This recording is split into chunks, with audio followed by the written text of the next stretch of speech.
I invited my parents to my housewarming party, but they dined with my sister's family instead. My mother texted that my neighborhood was too terrible to park in. My brother-in-law then demanded I transfer $1,800 to cover their luxury dinner as a housewarming gift. I typed a single word in response. No. Standing alone in my kitchen, a sudden knock echoed through the room. It was my grandmother holding a strange, heavily taped package that would soon unravel my family's fake empire. Before I continue, let me know where you are watching from. Hit like and subscribe. My name is Maya 30. I am a certified public accountant specializing in real estate audits. My family treated my career like a boring chore beneath their status-obsessed lifestyle. That Saturday night was a milestone. I had just closed on an apartment downtown, paying entirely in cash. I spent the afternoon cooking a massive feast waiting for my parents to arrive. At 7:30, my phone buzzed with a notification from the family chat. I unlocked the screen and found a photo of my mother holding champagne sitting next to my sister Vanessa at Le Bernardin, an exclusive seafood restaurant. Underneath was a text. Maya, we drove by your building, but this neighborhood is terrible. We did not want Marcus parking his Porsche on that street. We decided to eat with Vanessa instead. Maybe next time we can host you at a proper house. I stared at the screen. They had driven to my building, judged the street, and driven away without calling. My sister Vanessa, 31, and the golden child always required the spotlight. She married Marcus, an African-American man who constantly bragged about his venture capital firm. He wore tailored suits and spoke with a condescending drawl. Before I could process this betrayal, another message popped up from Marcus. Hey Maya, when you finally buy a real house, let us know. The dinner bill tonight is $1,800. Transfer us your housewarming gift to cover the check. The audacity of his text hit me like a physical blow. Marcus was demanding I pay for the luxury dinner they were eating instead of attending my housewarming. For years, I watched my parents enable Vanessa's extravagant lifestyle while draining my resources. But standing in my independently owned apartment, something fundamental shifted inside me. I did not draft an emotional paragraph explaining my hurt. I simply typed, no. The group chat instantly exploded. Vanessa sent a barrage of angry texts. Excuse me, you are being selfish. Mom and Dad have done so much for you. You embarrassed them by moving into that area.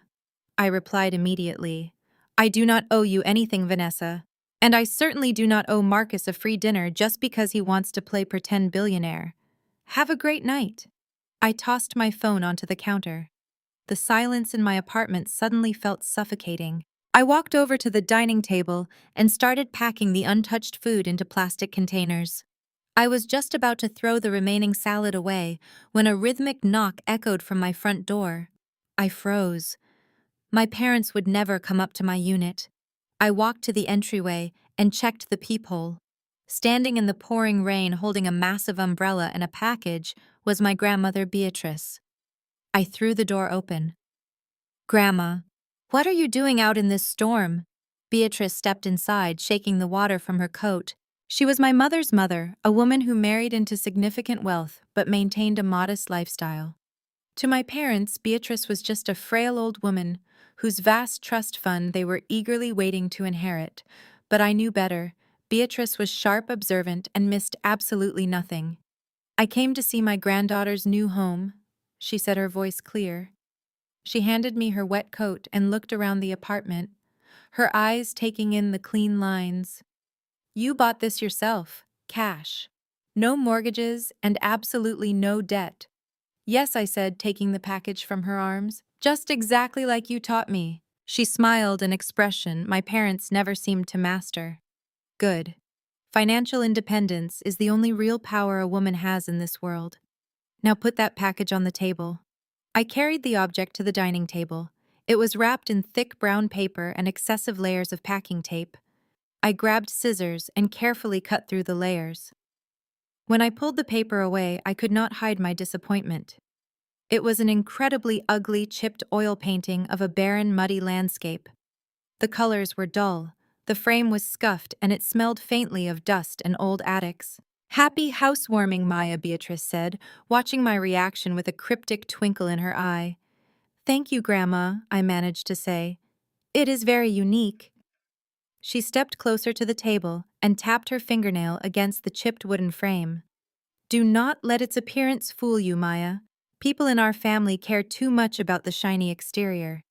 They never bother to look at what is holding the structure together.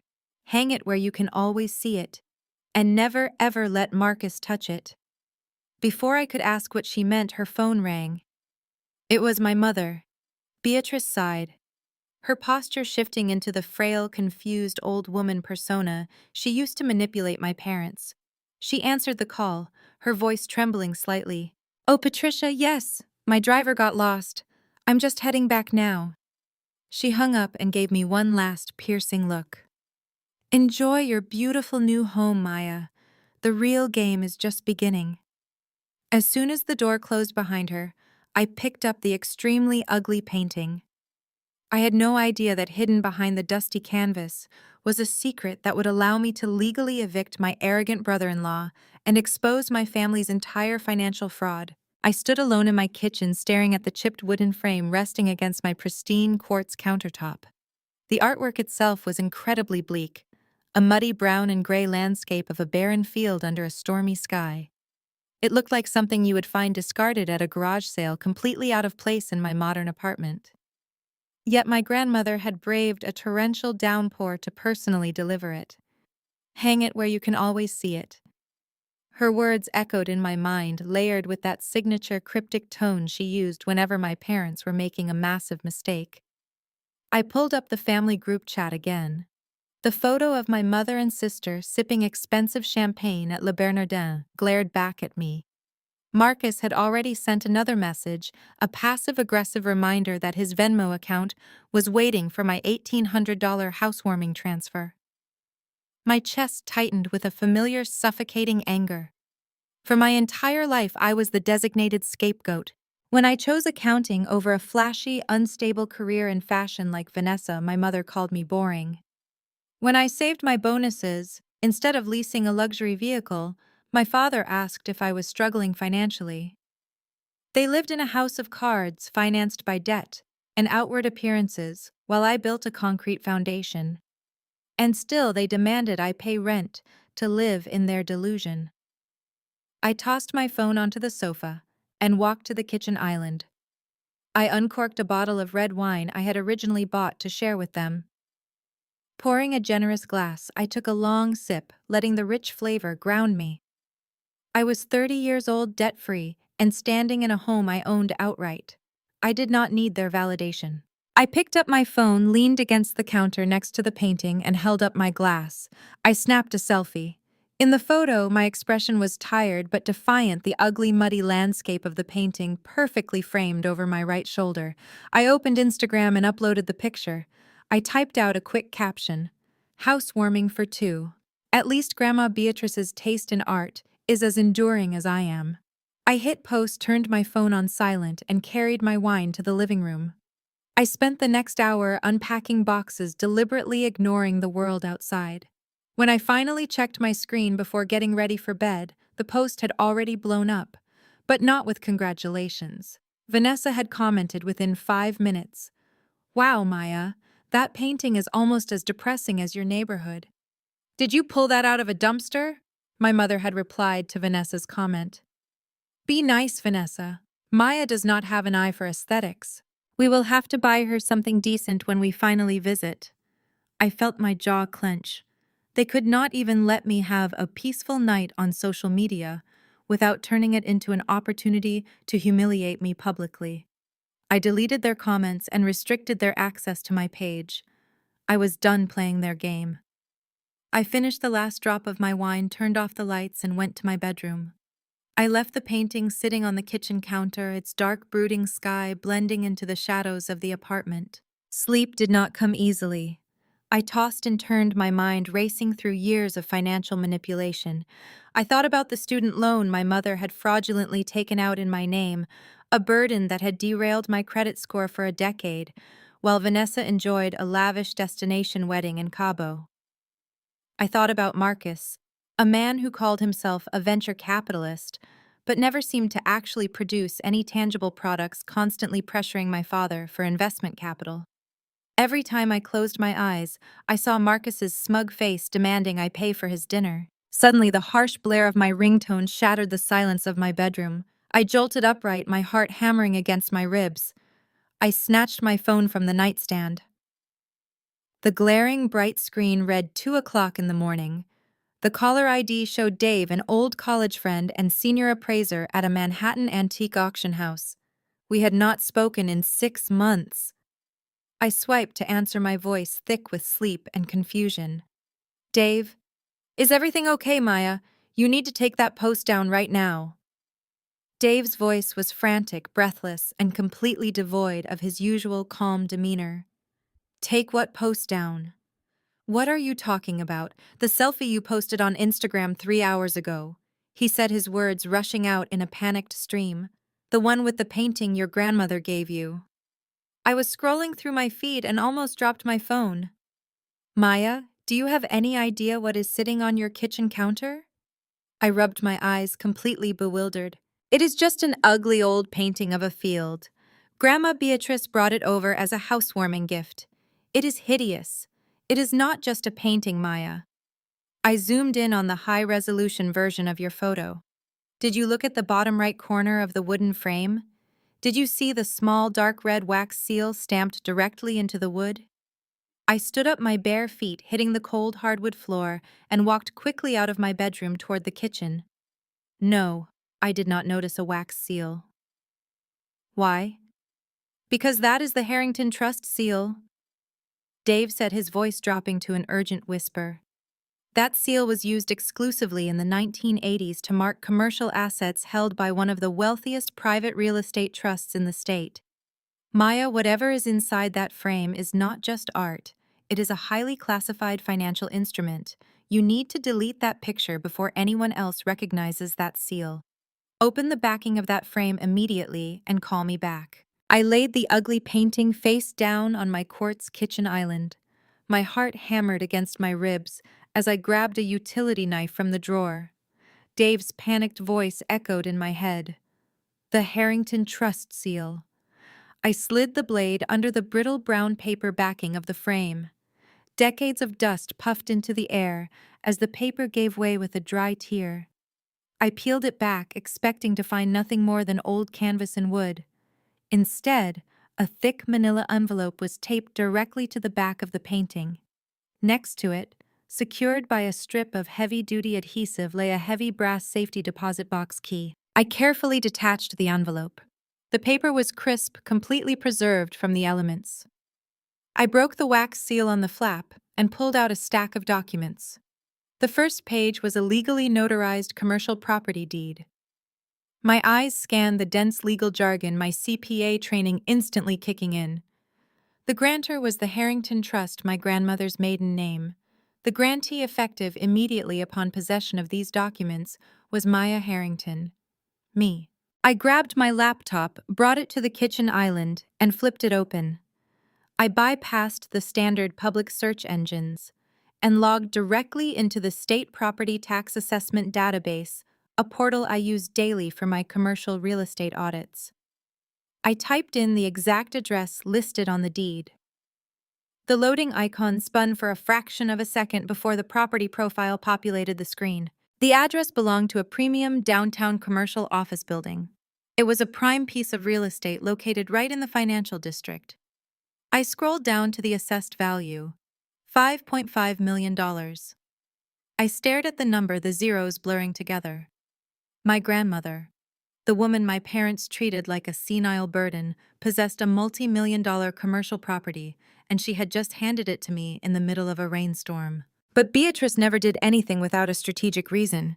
She told me the real game was just beginning. I needed to understand why she gave this to me tonight, precisely when my family was humiliating me. I flipped to the next document in the heavy envelope. It was a recent tenant ledger, printed just 2 days ago. The building had multiple retail spaces on the ground floor and several corporate suites above. I scanned the list of active leases, my breath caught in my throat. Occupying the entire top floor, the premium penthouse suite of the building, was Apex Vision Capital. It was Marcus's firm. My arrogant, condescending brother-in-law, the man who just demanded I transfer him $1,800 for a dinner he excluded me from, was leasing his office space from my grandmother's trust. And as of tonight, he was leasing it from me. I leaned closer to the bright screen cross referencing the tenant ledger with the state database records. Marcus always bragged heavily about his massive venture capital success. He drove a leased Porsche, wore bespoke suits, and treated my parents to expensive dinners to maintain the grand illusion of extreme wealth. My parents worshipped him, viewing his flashy lifestyle as the ultimate symbol of success, while dismissing my quiet, debt-free stability as a complete failure. I looked at the rental payment history column on the ledger. My eyes narrowed. According to the trust's financial records, Marcus's firm had a monthly rent of exactly $12,000. I ran my finger across the row, checking the payment status for the current fiscal year.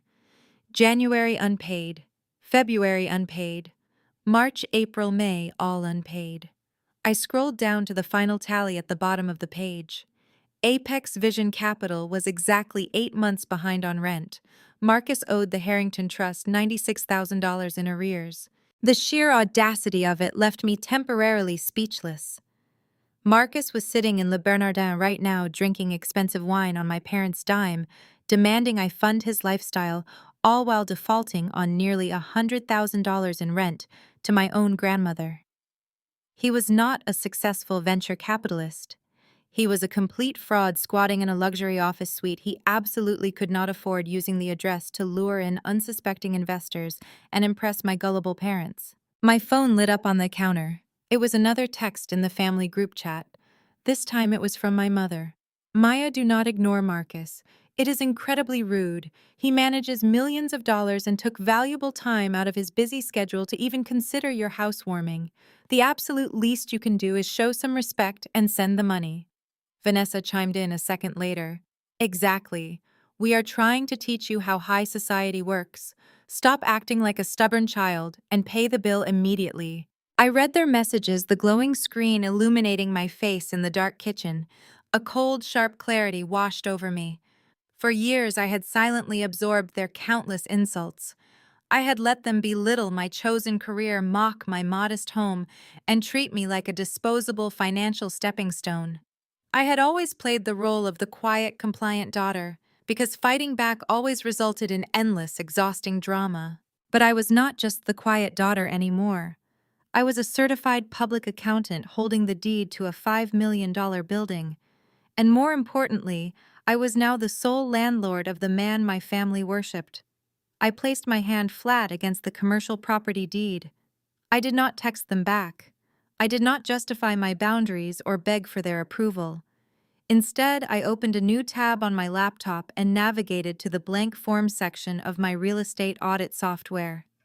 I typed in Apex Vision Capital. I entered the $96,000 deficit. Then I generated a formal eviction notice. Perfect. The printer whirred to life, spitting out the formal 3-day notice to quit.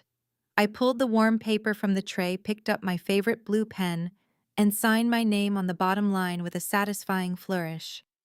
For the first time in my 34 years, I held absolute leverage over the people who had made my life a miserable financial burden. I left the document face down on the kitchen island, locked my doors, and finally managed to get a few hours of deeply restful sleep. That peace was violently shattered at exactly 8 o'clock the next morning. A relentless, aggressive pounding echoed through my apartment. It was not a polite knock. It was the kind of hammering that rattled the door in its frame. I threw off my covers, grabbed my thick cotton robe, and marched into the living room. A quick glance at the digital security monitor confirmed my suspicions. My sister Vanessa and my mother Patricia were standing in the hallway. Vanessa was practically vibrating with rage, her arms crossed tight over her chest, while Patricia tapped her expensive leather designer heel impatiently against the tile floor. I unlocked the deadbolt and pulled the door open. Before I could even say good morning, Vanessa shoved her way past me, nearly knocking me off balance. Patricia followed right behind her, wrinkling her nose as she stepped into my entryway. Neither of them took off their shoes. They tracked damp street mud directly onto my clean hardwood floors, a classic power move they always used to show disrespect for my boundaries. You have lost your mind, Maya, Vanessa shouted, spinning around to face me in the center of my living room. She pointed a manicured finger directly at my face. You humiliated us last night. You completely ignored the group chat, you refused to pay for dinner, and then you posted that pathetic selfie making us look like we abandoned you. Marcus was furious. He had business associates at that restaurant. You made us look like cheap, fractured amateurs. I walked calmly past her, heading straight for my coffee maker. I poured myself a mug of black coffee, took a slow sip, and leaned against the counter. I did not abandon you, Vanessa. I hosted a housewarming party. You are the ones who drove to my street, judged my neighborhood, and chose to eat luxury seafood instead. Marcus demanding I pay his $1,800 bill is not a family obligation, it is financial extortion. Vanessa let out a sharp, mocking laugh. Extortion. You are the most ungrateful person I have ever met. Mom and Dad have sacrificed everything to make sure you had a good life. Mom had to co-sign your student loans just so you could get that boring accounting degree. You owe this family, Maya. You owe us your absolute loyalty and your paycheck. The absolute least you could do is cover a dinner to celebrate Marcus closing a massive new venture capital deal. The air in the room suddenly grew very cold. I set my coffee mug down on the counter with a heavy thud. I looked at Vanessa, then shifted my gaze to my mother, who suddenly looked very interested in the texture of my curtains. Mom did not co-sign my student loans, Vanessa, I said, my voice dropping to a dangerously quiet volume. My mother flinched, but I kept my eyes locked on my sister.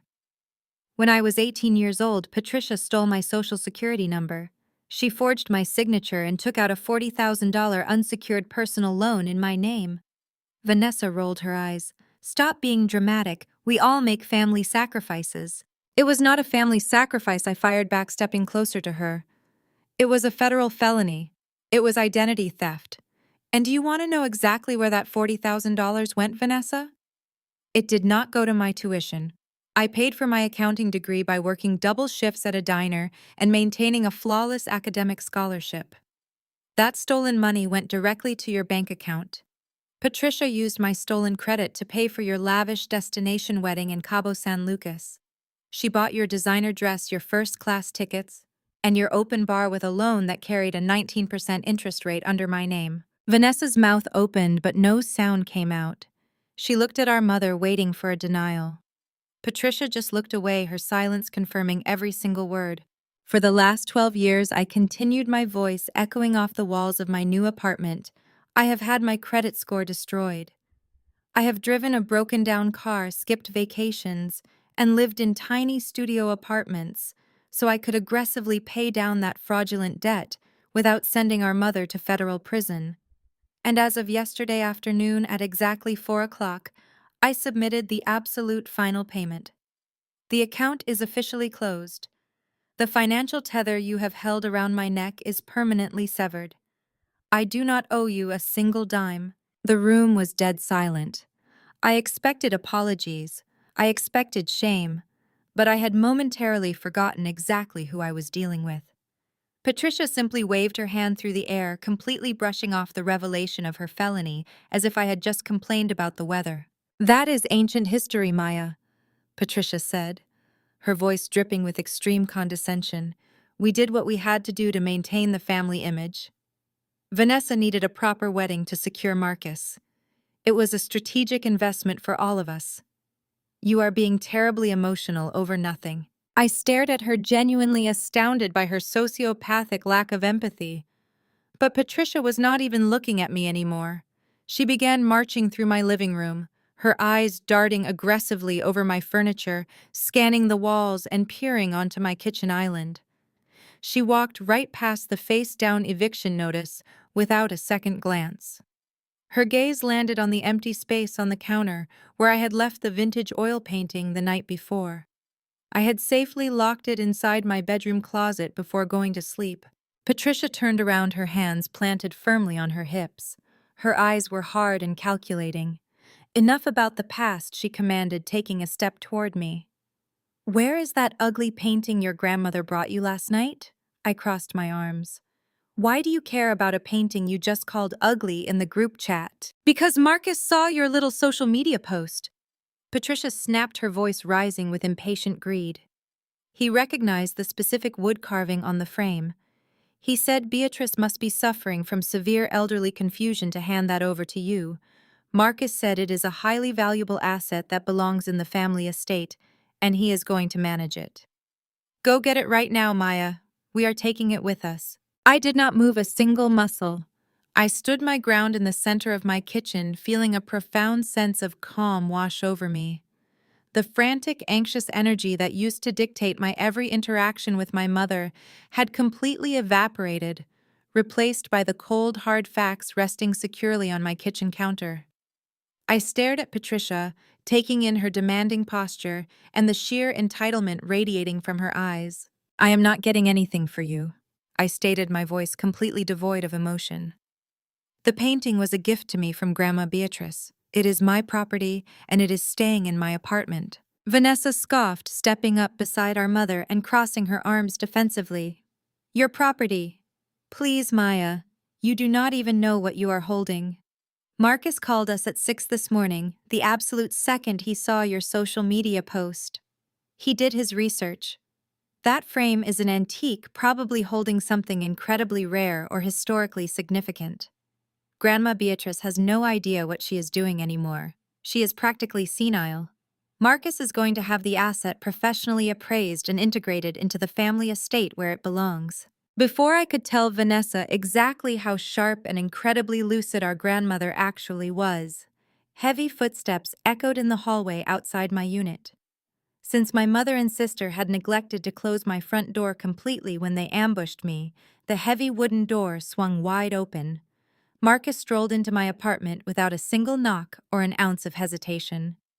He wore a sharply tailored navy blue suit, an expensive silk tie, and a smug, self-satisfied grin that made my skin crawl.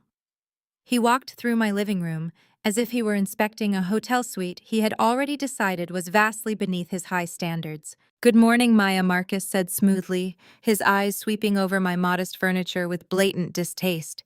"I see Patricia and Vanessa are already bringing you up to speed regarding the artwork." I tightened my grip on my coffee mug. "You have a lot of nerve walking into my home uninvited, Marcus. Get out." He ignored my demand entirely. He walked directly toward the kitchen island, his expensive leather shoes clicking loudly against the hardwood floor. His eyes locked onto the empty space on the counter. He frowned, turning his calculating gaze toward me. "Where is the painting, Maya? Do not make this difficult. We are running on a tight schedule today, and I need to transport that piece to a secure, climate-controlled facility." I set my mug down. "I already told my mother, the painting stays with me." Marcus let out a patronizing sigh, the exact kind you would use on a toddler throwing a tantrum in a grocery store. He unbuttoned his suit jacket and leaned against my quartz countertop, crossing his arms to project dominance. "Let us be entirely clear about how this is going to work," he said, his voice dropping into a faux professional cadence. "Beatrice is an old woman suffering from obvious elderly confusion. She had absolutely no legal or mental authority to hand over a high-value family asset to someone who barely understands basic corporate finance. That painting belongs under the strict protection of my wealth management firm." He paused, his eyes narrowing sharply as he noticed the utility knife and the shredded brown packing paper I had left near the edge of the counter from the night before. His smug expression faltered for a fraction of a second.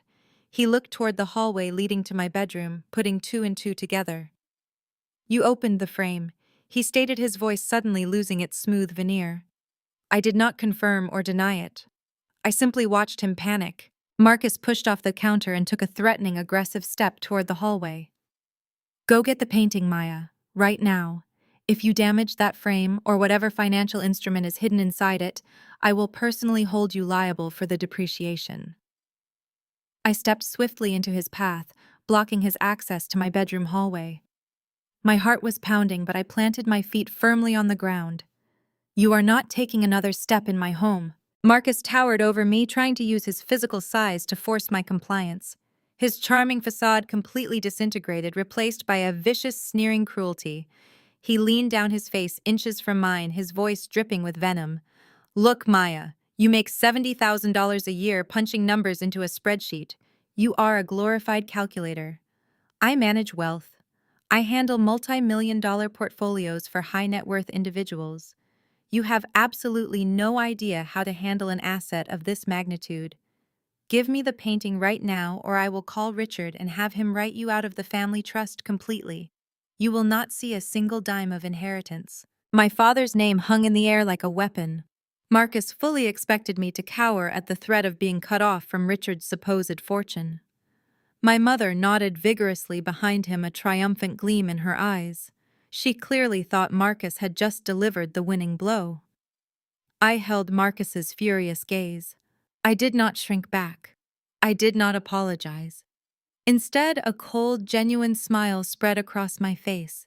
You mean the family trust that is currently bankrupt? I asked, my voice ringing with absolute clarity. Marcus froze. The aggressive posture he was holding suddenly went completely rigid.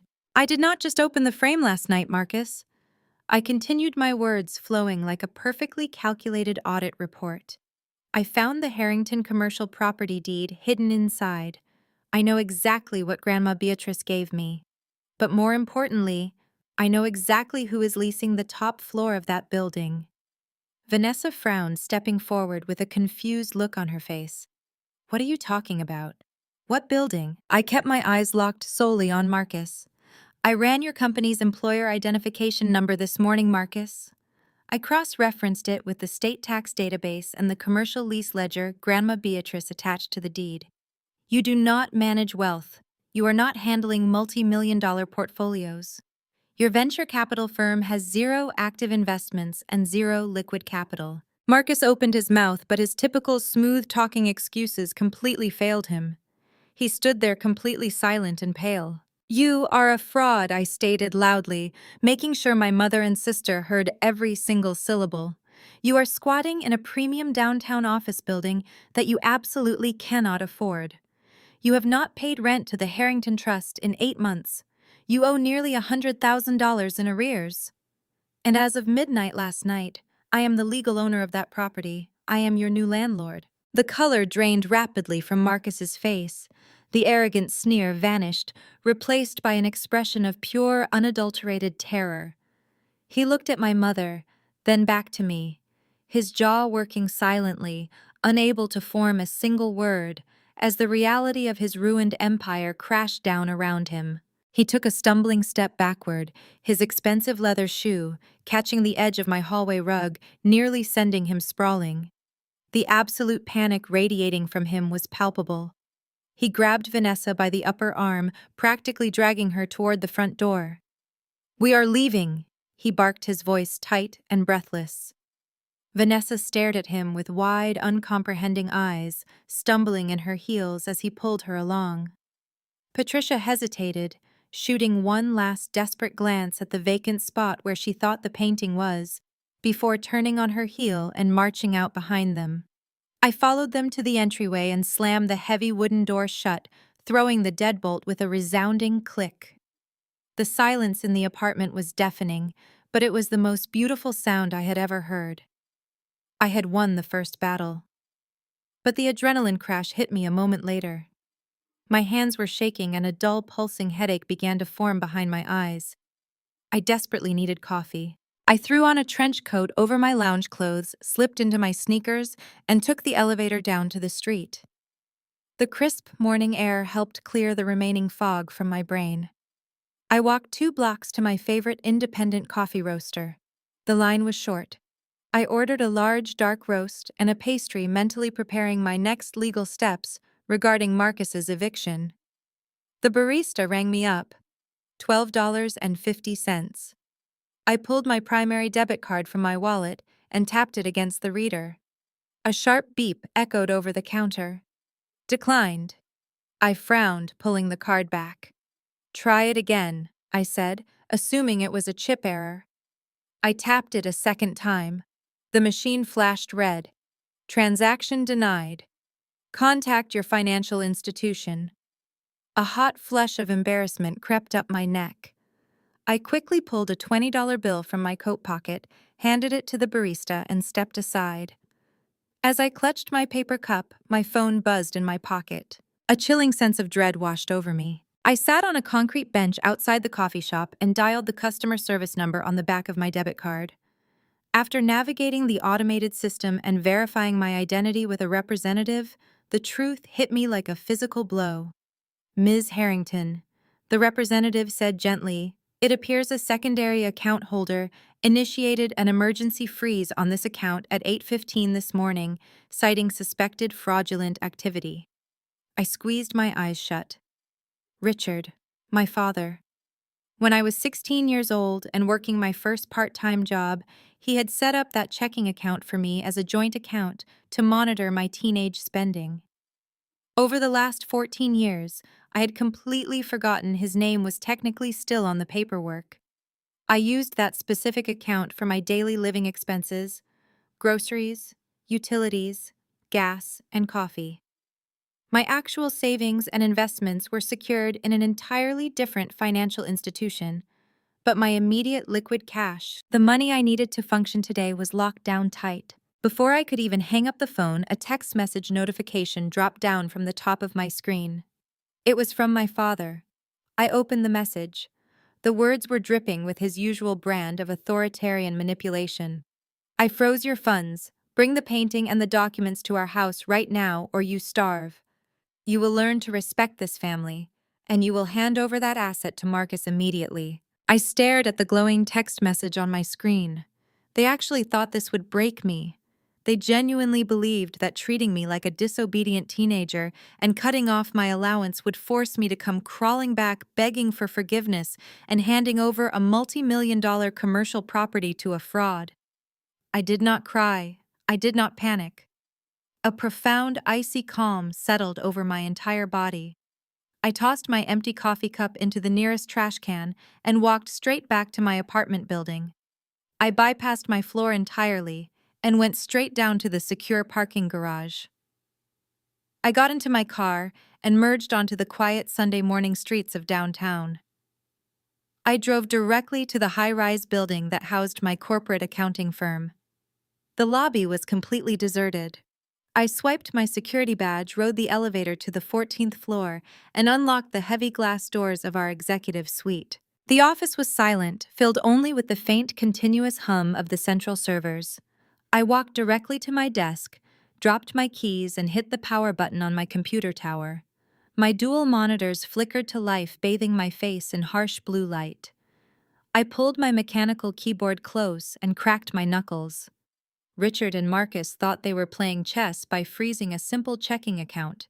They had absolutely no idea they had just walked into a minefield. I logged into my secure terminal, bypassing the standard public search engines, and directly accessed the federal tax databases, the IRS corporate portals, and the encrypted registry networks I utilized exclusively for high-level forensic audits. I pulled up Richard's manufacturing business, first effortlessly slicing through the layers of shell companies and offshore LLCs nested underneath his primary corporate entity. Then I opened a second window and ran the corporate veil for Marcus's venture capital firm. My fingers flew across the keyboard, tracing routing numbers, identifying hidden wire transfers, and pulling automated property ledgers that detailed exactly how they were shuffling their phantom money. They wanted to use money to manipulate me. They wanted to hold my livelihood hostage to protect their fragile fake empire. I stared at the cascading columns of digital financial records, exposing every dirty, highly leveraged secret my family desperately tried to hide. If they won a financial war, they just picked a fight with a forensic accountant. My fingers moved across the keyboard with a frantic, precise muscle memory honed by years of untangling high-level corporate fraud. The state and federal financial databases were an open book to someone who knew exactly which digital threads to pull. I started the audit with Marcus. His venture capital firm Apex Horizon Holdings possessed a remarkably flashy website. It was filled to the brim with expensive stock photography featuring glass boardrooms and aggressively vague mission statements about market synergy and disruptive financial leverage. But behind that glossy digital facade, the actual corporate structure was entirely hollow. I pulled the state registry filings and the annual corporate reports. The registered business address was a generic virtual mail drop located behind a strip mall. There were no listed employees other than Marcus himself. His annual revenue declarations were non-existent, and the firm held absolutely zero active investment portfolios. Apex Horizon Holdings was a textbook shell company. It existed for the sole purpose of funneling money from one place to another while providing Marcus with a prestigious-sounding title he could throw around at country club dinners to impress gullible investors. My phone screen suddenly lit up on the desk beside my keyboard, vibrating violently against the polished wood. It was an immediate influx of text messages from cousins, aunts, and old family friends I had not spoken to in months. I swiped open the notifications. Vanessa had gone on the offensive. She had just posted a massive multi-paragraph essay on her public Facebook page tagging me, our parents, and her husband. It was a masterclass in manipulative victimhood. Vanessa claimed the entire family was utterly heartbroken because I was suffering from a severe, unprovoked mental breakdown. She wrote that I had locked myself inside my apartment, refused all loving family support, and was experiencing intense financial delusions that made me a danger to myself. She asked everyone for their thoughts and prayers during this incredibly dark and challenging time. My mother had already commented with praying hands and broken heart emojis, feeding directly into the tragic fabricated narrative. They were trying to get ahead of the story. By painting me as legally and mentally unstable, they were preemptively discrediting anything I might say about their financial crimes. If I yelled the truth about the Harrington Trust, or Marcus being a complete fraud from the rooftops, my extended family and their social circle would just shake their heads and offer pity for the crazy, delusional daughter. I stared at Vanessa's post, reading the sycophantic comments rolling in from people who genuinely believed her performance. I did not waste a single ounce of energy feeling betrayed. I did not shed a tear over their cruelty. I did not type out an angry rebuttal or try to defend my sanity in the comments section. I simply switched my phone to airplane mode, silencing the constant buzzing, and tossed the device face down on the empty desk beside me. Let them have their social media sympathy. Let them weave whatever pathetic public narrative they wanted to construct. I had the raw data. I turned my full attention back to my glowing dual monitors. A shell company requires a host to bleed dry. Marcus had to be getting his funding from somewhere to maintain his bespoke suits, his luxury imported vehicles, and the exorbitant dinner tabs he routinely racked up. I ran a skip trace on the incoming wire transfers deposited into the Apex corporate accounts over the last 36 months. The digital money trail was not hidden well. Arrogance breeds sloppy accounting, and Marcus was the most arrogant man I had ever met. The incoming deposits were consistent, massive, and entirely domestic. They were not coming from international angel investors or silent venture partners. The funds were originating directly from a joint checking account at a local mid-sized credit union. I recognized the routing number immediately. It was the exact same credit union Richard and Patricia had used for 40 years. I accessed the county property appraiser's database. It was an archaic text-based system that required a specialized municipal login I maintained for local tax audits. I typed in the address of my parents' pristine 5-bedroom suburban estate. This was the house my mother constantly used as her ultimate measuring stick for success. It was the physical manifestation of her perceived superiority, the home she bragged about at every single holiday gathering. The property history loaded slowly onto the screen. I scanned past the original purchase date from the late 90s and the initial mortgage discharge. My eyes landed on a recent massive encumbrance filed just under 3 years ago. The filing date matched perfectly with the exact month Marcus had married my sister. Richard had signed the paperwork for a massive home equity line of credit. It was a secondary double mortgage drawn directly against the complete market value of their home. Marcus had convinced my father to liquidate the entire equity of his prized suburban estate to fund a fake venture capital firm. I traced the withdrawal amounts, matching them against the deposits in the Apex Horizon accounts. Richard had handed Marcus every single penny he owned. The total debt listed on the encumbrance was absolutely staggering. My parents were currently $800,000 in the red. They had mortgaged their perfect image and their entire retirement for a con artist. But the horror did not stop at the loan origination. I pulled the county clerk's active litigation ledger to check the current status of the debt. Men like Marcus do not just steal money, they burn it. And when the stolen money eventually runs out, the banks always come collecting. 3 weeks ago, the credit union had filed a formal notice of default. My father had completely drained his liquid savings and had missed 6 consecutive payments on the massive, suffocating loan. The legal timeline was explicitly clear on my screen, spelled out in harsh black and white text. The bank was initiating a full aggressive foreclosure on my parents' beloved suburban mansion in exactly 14 days. They were going to lose the house. They were going to lose absolutely everything. I reached for my phone, my fingers lingering over the power button. I needed to call Grandma Beatrice. I needed to warn her about what Marcus and my parents were doing, and more importantly, I needed to make sure they had not tried to ambush her at her assisted living facility. I switched off airplane mode, bracing myself for another flood of toxic social media notifications. Instead, the screen immediately lit up with an incoming call. The caller ID made my stomach drop. It was the front desk of Beatrice's private care facility. I answered on the first ring, my voice tight. "This is Maya."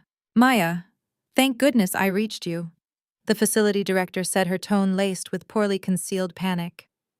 "Your grandmother collapsed in the dining hall 20 minutes ago. The paramedics suspect a severe cardiac event or a minor stroke. They rushed her to the intensive care unit at Mercy General. Your parents were listed as the primary emergency contacts, so they were notified the moment the ambulance left our driveway. I know you and Beatrice are very close, so I wanted to make sure you knew." I did not waste a single second asking useless questions. I slammed my laptop shut, grabbed my keys, and sprinted out of the executive suite. The drive to Mercy General was a blur of blaring horns and swerving around slower vehicles. My mind raced through 1,000 terrifying scenarios. Beatrice had been perfectly fine the night before. She had driven to my apartment, handed me the antique painting with absolute clarity, and shared a glass of wine with me. A sudden collapse felt wrong. It felt entirely too convenient for a family that had just realized their financial empire was built on sand and was actively facing a massive bank foreclosure. I abandoned my car in the emergency drop-off zone, ignoring the shouts of the parking attendant, and ran through the sliding glass doors. The sterile, blinding white lights of the hospital lobby burned my eyes. I bypassed the main reception desk and headed straight for the elevators, slamming the button for the intensive care wing. When the elevator doors parted on the 4th floor, I expected to hear the sounds of grief. I expected to see my mother weeping in a waiting room chair. I expected my father to be pacing the corridor, demanding answers from the nursing staff. I expected the normal, chaotic sorrow of a family facing the potential loss of their matriarch. Instead, I found a chilling, calculated silence. I walked down the corridor, scanning the room numbers until I found the cardiac intensive care suite. The heavy glass door was partially ajar. I stopped just outside the frame, my blood running completely cold at the scene unfolding inside. Grandma Beatrice lay in the center of the room, looking impossibly small and fragile against the stark white hospital sheets. A clear oxygen mask covered her nose and mouth, and a dozen different monitors beeped in a steady, monotonous rhythm around her bed. Her eyes were half closed, glazed over from what was clearly a heavy dose of pain medication or sedatives. She was semi-conscious, barely able to keep her head turned toward the voices surrounding her, and surrounding her they were. My family was not crying. They were not holding her hand or whispering words of comfort. They had transformed her hospital room into a hostile corporate boardroom. Richard stood directly over her right side, a silver fountain pen gripped tightly in his fist. Patricia stood on her left, holding a thick wooden clipboard with multiple pages of dense legal text secured to the front. Vanessa was hovering near the window, peering out into the hallway like a hired lookout. Standing at the foot of the bed, exuding an aura of absolute sleaze, was Marcus. Beside him stood a man I did not recognize, wearing a cheap, ill-fitting gray suit and clutching a leather briefcase. A notary stamp was visibly poking out of his breast pocket. "Sign the paper!" Mother, Richard commanded, his voice sharp and utterly devoid of empathy. He shoved the pen toward her trembling hand. The doctors say your mind is going. You are not capable of managing the Harrington Trust anymore. You need to sign the medical power of attorney and the will amendment so Marcus can step in and handle your care. We need to secure the assets today before the state tries to step in and freeze everything. Patricia leaned in closer, tapping her manicured fingernail aggressively against the clipboard. Just sign on the dotted line, Beatrice. Do not make this harder than it has to be. You are sick.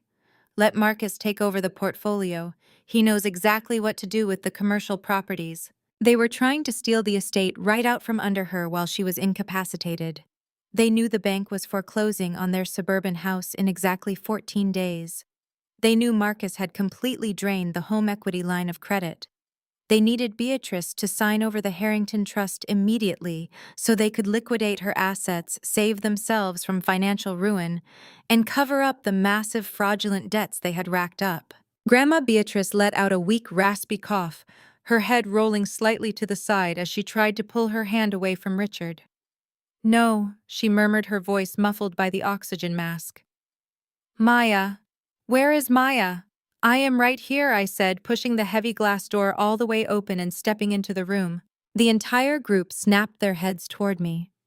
Vanessa gasped, taking a quick step back toward the window. Patricia clutched the clipboard to her chest as if I were about to physically snatch it from her grasp. Richard straightened up, his face flushing a deep, angry crimson. "What are you doing here?" Richard demanded, pointing the fountain pen at me like a weapon. "We specifically told the nursing staff not to let anyone else back here." I ignored him completely. I kept my eyes locked on Beatrice, taking a step toward her bed. "I am calling the attending physician," I stated, my voice echoing loudly off the sterile walls. "You are trying to force a legally binding signature from a sedated patient. That is elder abuse and blatant fraud. I am having this entire room cleared right now." I reached for the call button clipped to the bed rail, but a heavy hand slammed into my shoulder, violently shoving me backward. I stumbled, my heels catching on the linoleum floor. Marcus stepped forcefully into my path, his broad shoulders completely blocking my view of my grandmother. The charming, sophisticated veneer he liked to project was entirely gone. His eyes were wide, manic, and filled with the desperate feral energy of a cornered animal who knew his fake empire was minutes away from total annihilation. Marcus steps in front of Maya, blocking her from the bed. "Family only, Maya. You were written out this morning. Security will escort you out." I looked at the hand Marcus had slammed against my shoulder, then raised my gaze back to his face. I did not retreat. I pulled my cell phone from my trench coat pocket and held it squarely between us, my thumb hovering directly over the emergency dial button. "I am not leaving," I said, my voice cutting through the stale hospital air like a knife. "And neither is that incredibly nervous-looking notary you brought with you. If anyone in this room forces a pen into my grandmother's hand while she is hooked up to a heart monitor, I am calling the police. I will press charges for felony elder abuse, medical coercion, and conspiracy to commit wire fraud." Marcus sneered, lunging forward to snatch the phone from my grip. I sidestepped him effortlessly, letting his own aggressive momentum carry him off balance. He stumbled into a tray of medical supplies, sending stainless steel instruments clattering loudly against the linoleum. "Maya, stop this instantly," Richard commanded, his face purple with rage. He abandoned his position over the bed and marched toward me. "You are destroying this family. We are trying to protect Beatrice's legacy from a drawn-out probate process. Her mind is gone. She does not know what she is doing." I laughed, a harsh, humorless sound. She knew exactly what she was doing last night when she handed me the deed to the commercial property you and Marcus have been squatting in. You do not care about her legacy, Richard. You care about the $800,000 balloon payment the bank is demanding in 14 days.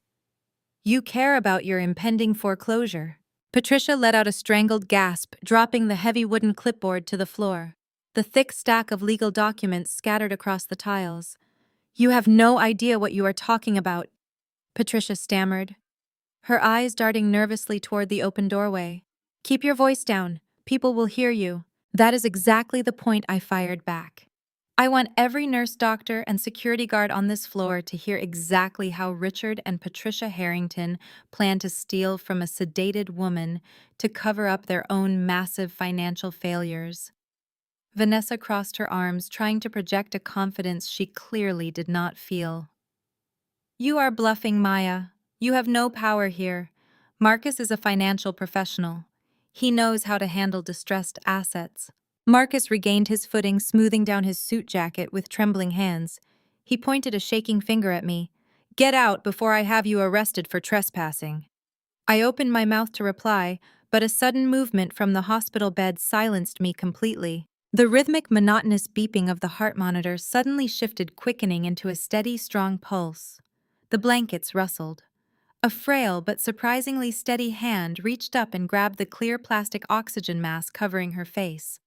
With a sharp, definitive pull, Grandma Beatrice ripped the mask away and tossed it onto the mattress. She did not groan. She did not slump back against the pillows. Grandma Beatrice sat up perfectly straight, adjusting her hospital gown with pristine dignity. She looked directly at Marcus, her eyes blazing with an intense, furious clarity. No one is calling security on my granddaughter, Beatrice stated, her voice ringing out crisp and authoritative. And you can take that fraudulent piece of paper on the floor and shove it directly into the trash, Richard. The room descended into absolute stunned paralysis. Richard's jaw dropped. Patricia took a stumbling step backward, pressing her hands against her mouth. Marcus froze, the color draining from his face for the second time that day. Mother Richard choked out, his voice cracking with terror. You are awake.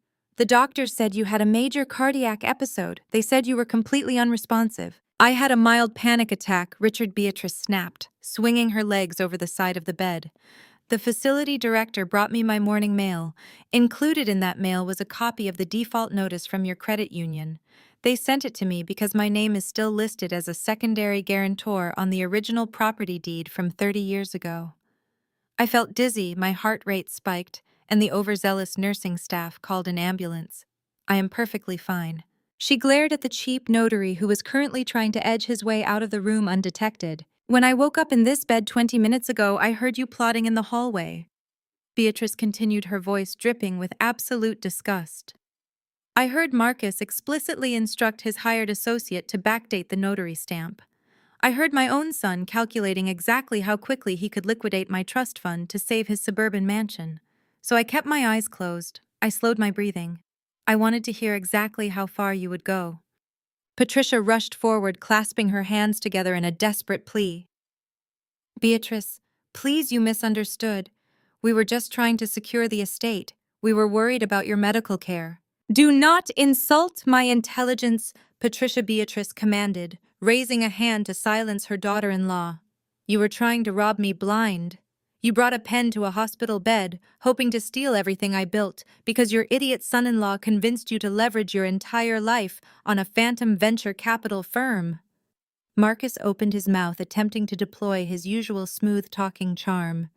Beatrice, if you would just allow me to explain the market synergy and the temporary liquidity issue. Shut up, Marcus, Beatrice barked.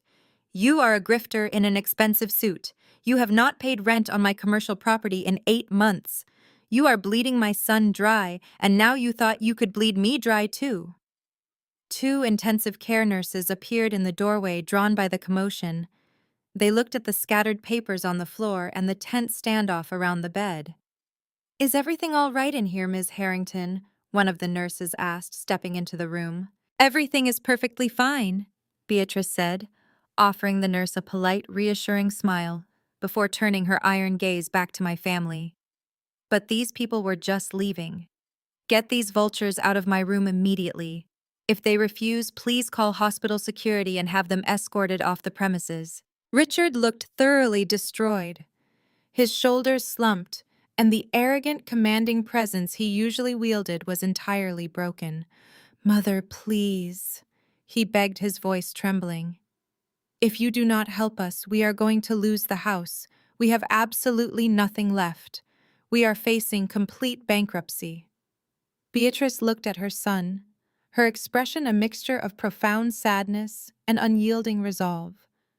You lost the house the day you decided to fund a scam instead of earning an honest living. She turned her attention away from Richard and looked directly at me. The disappointment vanished from her eyes, replaced by a deep, unwavering pride. I gave Maya the deed because she is the only one who works, Beatrice stated, making sure her voice carried clearly to Richard and Patricia. The rest of you are parasites. Beatrice locked eyes with me, giving me a sharp, decisive nod. Maya, she commanded, her voice ringing with absolute finality. Activate the eviction. I did not hesitate. I pulled my phone from my pocket, dialed the direct emergency line for the property management firm that handled the Harrington Trust, and provided the secure verbal authorization code Grandma Beatrice and I had established just 12 hours prior. The commercial eviction process against Apex Horizon Holdings was officially live. Richard tried to lunge forward again, his face twisted in a mask of pure desperation, but the intensive care nurses had already hit the emergency security button on the wall. Two burly hospital guards rushed into the room immediately, flanked by the attending physician who looked absolutely furious. The doctor took one glance at Beatrice's elevated heart monitor and the chaotic screaming match happening over her bed, and he ordered my family out. Marcus tried to smooth talk, the guards adjusting his cuffs and attempting to explain that it was simply a highly emotional family misunderstanding, but the security team was completely unmoved. They physically corralled Richard, Patricia, Vanessa, and the sweating, terrified notary out into the hallway. The heavy glass doors swung shut, sealing them out and cutting off my mother's shrill protests. Beatrice settled back into her pillows, pulling the blankets up to her chest. A tired but deeply victorious smile spread across her face. She looked at me, the sharp intelligence fully restored in her eyes, and told me to go finish the job. You do not back an animal into a corner and expect it to go quietly. My family went absolutely nuclear. With their timeline rapidly accelerating and the bank breathing down their necks for the $800,000 balloon payment, they abandoned any remaining pretense of civility. They desperately needed a scapegoat for their impending financial ruin, and they needed me neutralized before I could fully execute the eviction. 2 days later, I was sitting in my office at the architectural firm, reviewing the final structural schematics for a downtown renovation project. My desk phone buzzed. It was Julian, the senior partner and my direct boss for the last 7 years. His voice was unusually tight, clipping his words short when he asked me to step into his office immediately. When I walked through his glass double doors, Julian was sitting behind his massive oak desk, his finger hovering over the speakerphone button on his console. He looked up at me, his expression a mixture of profound confusion and deep concern, and pressed the button. My mother's voice flooded the executive office, shrill, frantic, and dripping with fabricated panic. Julian, you have to understand the severity of this situation, Patricia was saying, playing the role of the distraught, heartbroken mother perfectly. Maya is deeply unwell. We have been trying to handle her mental decline quietly within the family, but she has crossed a dangerous line. She is actively stealing from her grandmother's estate to fund her lifestyle. She is forging legal documents and freezing our legitimate family business accounts. You cannot trust her with your firm's finances or your clients. She is a massive liability, Julian. You need to terminate her employment immediately before she embezzles from your company and ruins your reputation. I stood frozen in the center of the room, my fingernails biting so hard into my palms that the skin nearly broke. My own mother was calling my employer, attempting to destroy my professional reputation and obliterate my livelihood just to punish me for protecting Beatrice. She was willing to burn my entire life to the ground to protect a con artist. Julian did not look angry at me. He looked profoundly disgusted by the voice coming through his speaker. Julian had mentored me for nearly a decade. He knew my work ethic, my character, and my meticulous, obsessive attention to detail. He also knew something my mother clearly did not. Our firm recorded all external calls to the senior partner's line for quality assurance and legal compliance. Patricia. Julian interrupted, his voice a glacial, authoritative calm that commanded instant silence on the other end of the line. I'm going to stop you right there. Maya is my top senior associate. She generated over $2 million in revenue for this firm last year alone. She is impeccably honest, fiercely dedicated, and the most stable person in this building. Furthermore, you are currently on speakerphone. Maya is standing right in front of me, listening to every word of your slander, and per our corporate policy, this entire phone call is being recorded. There was a sharp, horrified intake of breath on the other end of the line. A brief second of dead silence followed before the line clicked and disconnected entirely. Patricia had panicked and hung up. Julian looked up at me, shaking his head slowly. "Print the audio file," he said, simply gesturing to his computer monitor. "Give it to your lawyer today." I did exactly that. I left the office on my lunch break and took the digital recording straight to my attorney. It was the final indisputable piece of evidence I needed to prove their malicious intent. My lawyer drafted a brutal, airtight cease and desist order that afternoon. The document outlined explicit aggressive threats of civil litigation for defamation of character, tortious interference with my employment, and targeted harassment. It legally barred Richard and Patricia Harrington from contacting my workplace, my colleagues, or my clients ever again, under threat of immediate financial ruin. A process server delivered the heavy legal packet directly to their pristine suburban doorstep the very next morning. I thought the severe legal threat would finally force them into silence. I thought the impending loss of their home would make them realize the game was over. I severely underestimated their boundless capacity for delusion. Friday evening, I returned to my apartment to find a thick cream-colored envelope waiting inside my mailbox. The paper was heavy cardstock, expensively textured, and embossed with shiny gold foil. I carried it upstairs and tore it open at my kitchen counter. It was a glossy, oversized event invitation. The elegant, sweeping calligraphy announced the 5-year vow renewal and corporate anniversary gala for Vanessa and Marcus. They had rented out the grand ballroom at the most expensive hotel in the city, an event that easily cost $50,000 they absolutely did not possess. They were throwing a massive catered party while actively defaulting on their mortgages. But it was the handwritten note clipped to the front of the glossy invitation that made my blood run cold. The looping, arrogant handwriting belonged unmistakably to Vanessa. "Come see what real success looks like," the note read. "We are announcing our official purchase of the downtown building at the gala. Wear something nice. Try not to embarrass us." I stared at the heavy cream cardstock tracing the arrogant, looping letters of my sister's handwriting. They were not just delusional. They were actively constructing a massive, high-stakes trap. Marcus did not have the capital to buy a cup of coffee, let alone my grandfather's commercial property. I had seen their bank records. The credit union was foreclosing on my parents' beloved suburban estate in less than a week. So why was Marcus throwing a lavish $50,000 gala in the grand ballroom of the city's most expensive hotel? I walked over to my home office and laid the invitation flat on the desk, running the financial variables through my mind. It was a textbook Ponzi maneuver. Marcus desperately needed fresh blood. He needed new investors to buy into Apex Horizon Holdings so he could use their incoming cash to pay off the suffocating double mortgage before the bank seized the house. The downtown commercial building was going to be his shiny new bait.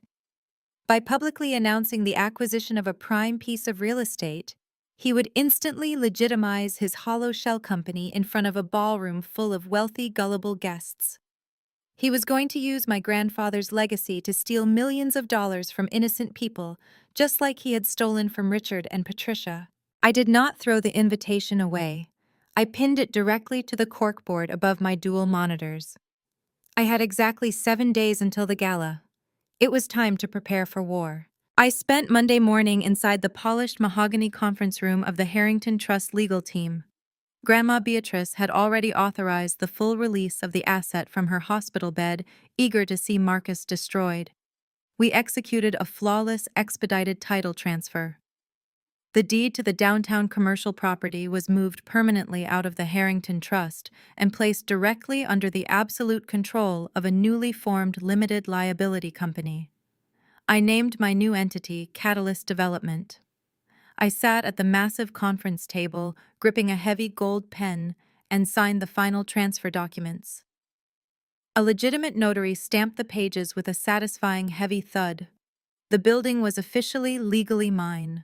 Next, I needed to secure my financial infrastructure.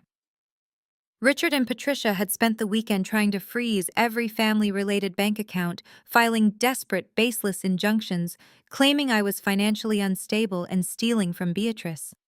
Their tactics were incredibly sloppy and entirely predictable. I bypassed their legal tantrums completely. I walked into a private, independent financial institution across town where my family held zero accounts and zero leverage. I presented the incorporation documents for Catalyst Development and opened a pristine corporate operating account.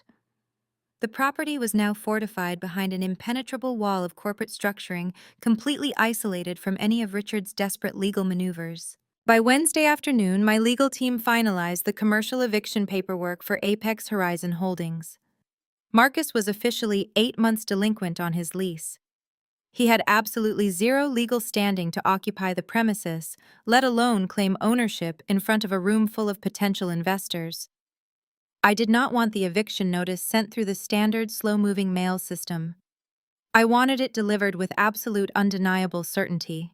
I hired a specialized private process server known for his ruthless efficiency. He was a broad-shouldered former detective who specialized in high-conflict corporate deliveries.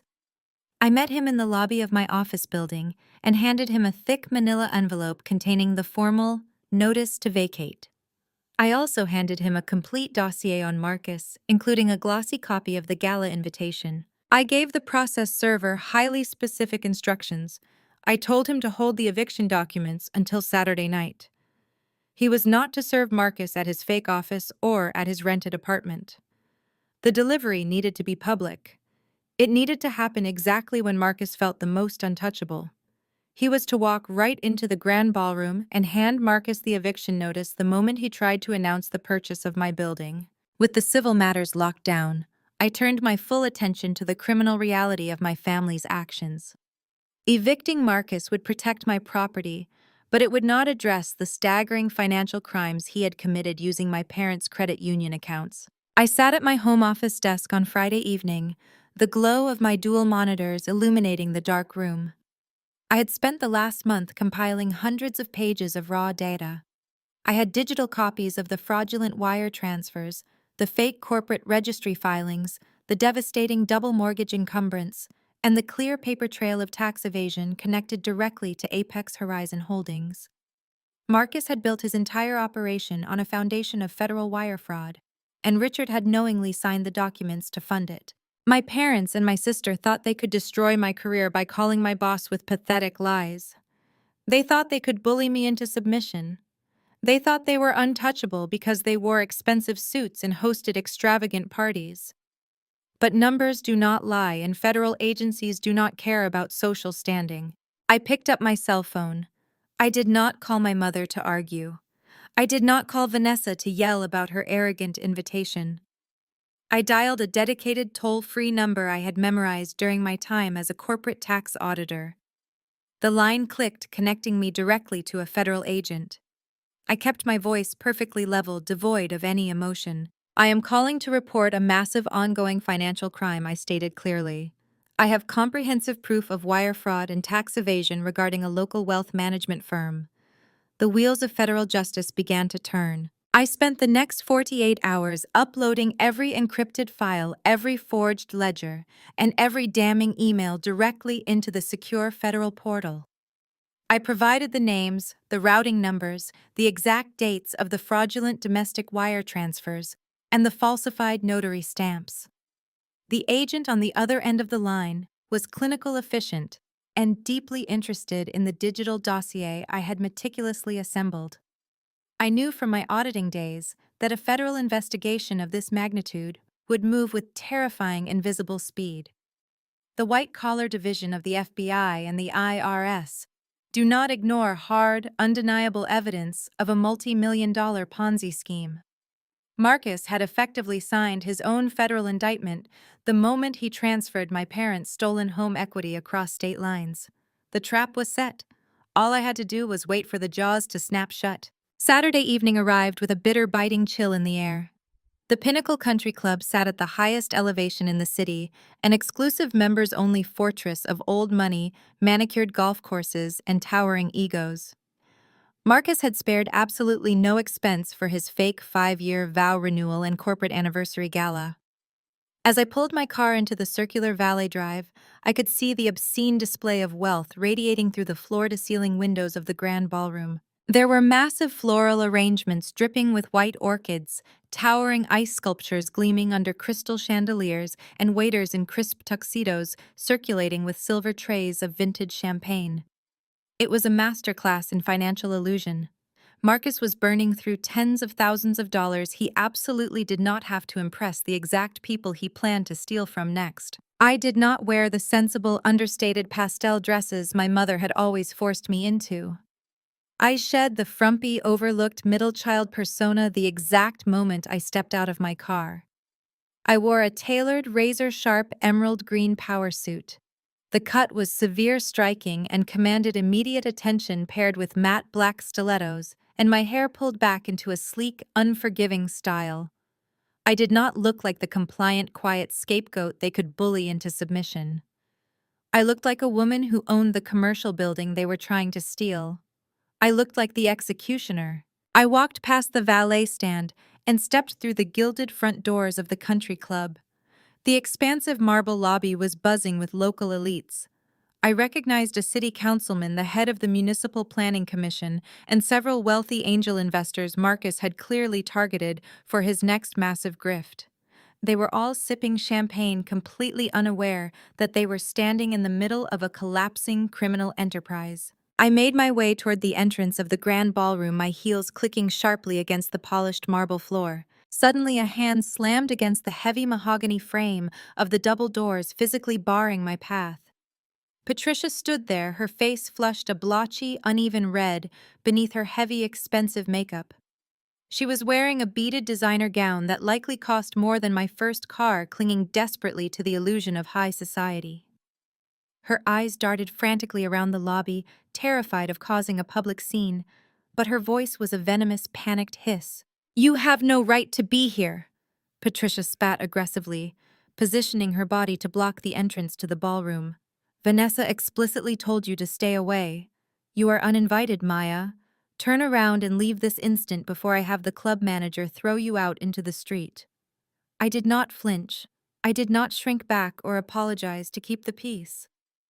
I simply looked down at the hand she had plastered against the doorframe, then brought my eyes slowly up to meet hers. "Actually, Patricia, I have every right to be here," I said, my voice dropping to a glacial carrying register. "Vanessa sent me a written invitation. That was a warning, not a welcome." Patricia hissed, her manicured fingers trembling against the wood. "We know what you did at the hospital. You are toxic. You manipulated your grandmother. You are trying to destroy your sister's happiness, and you served us with a baseless legal threat.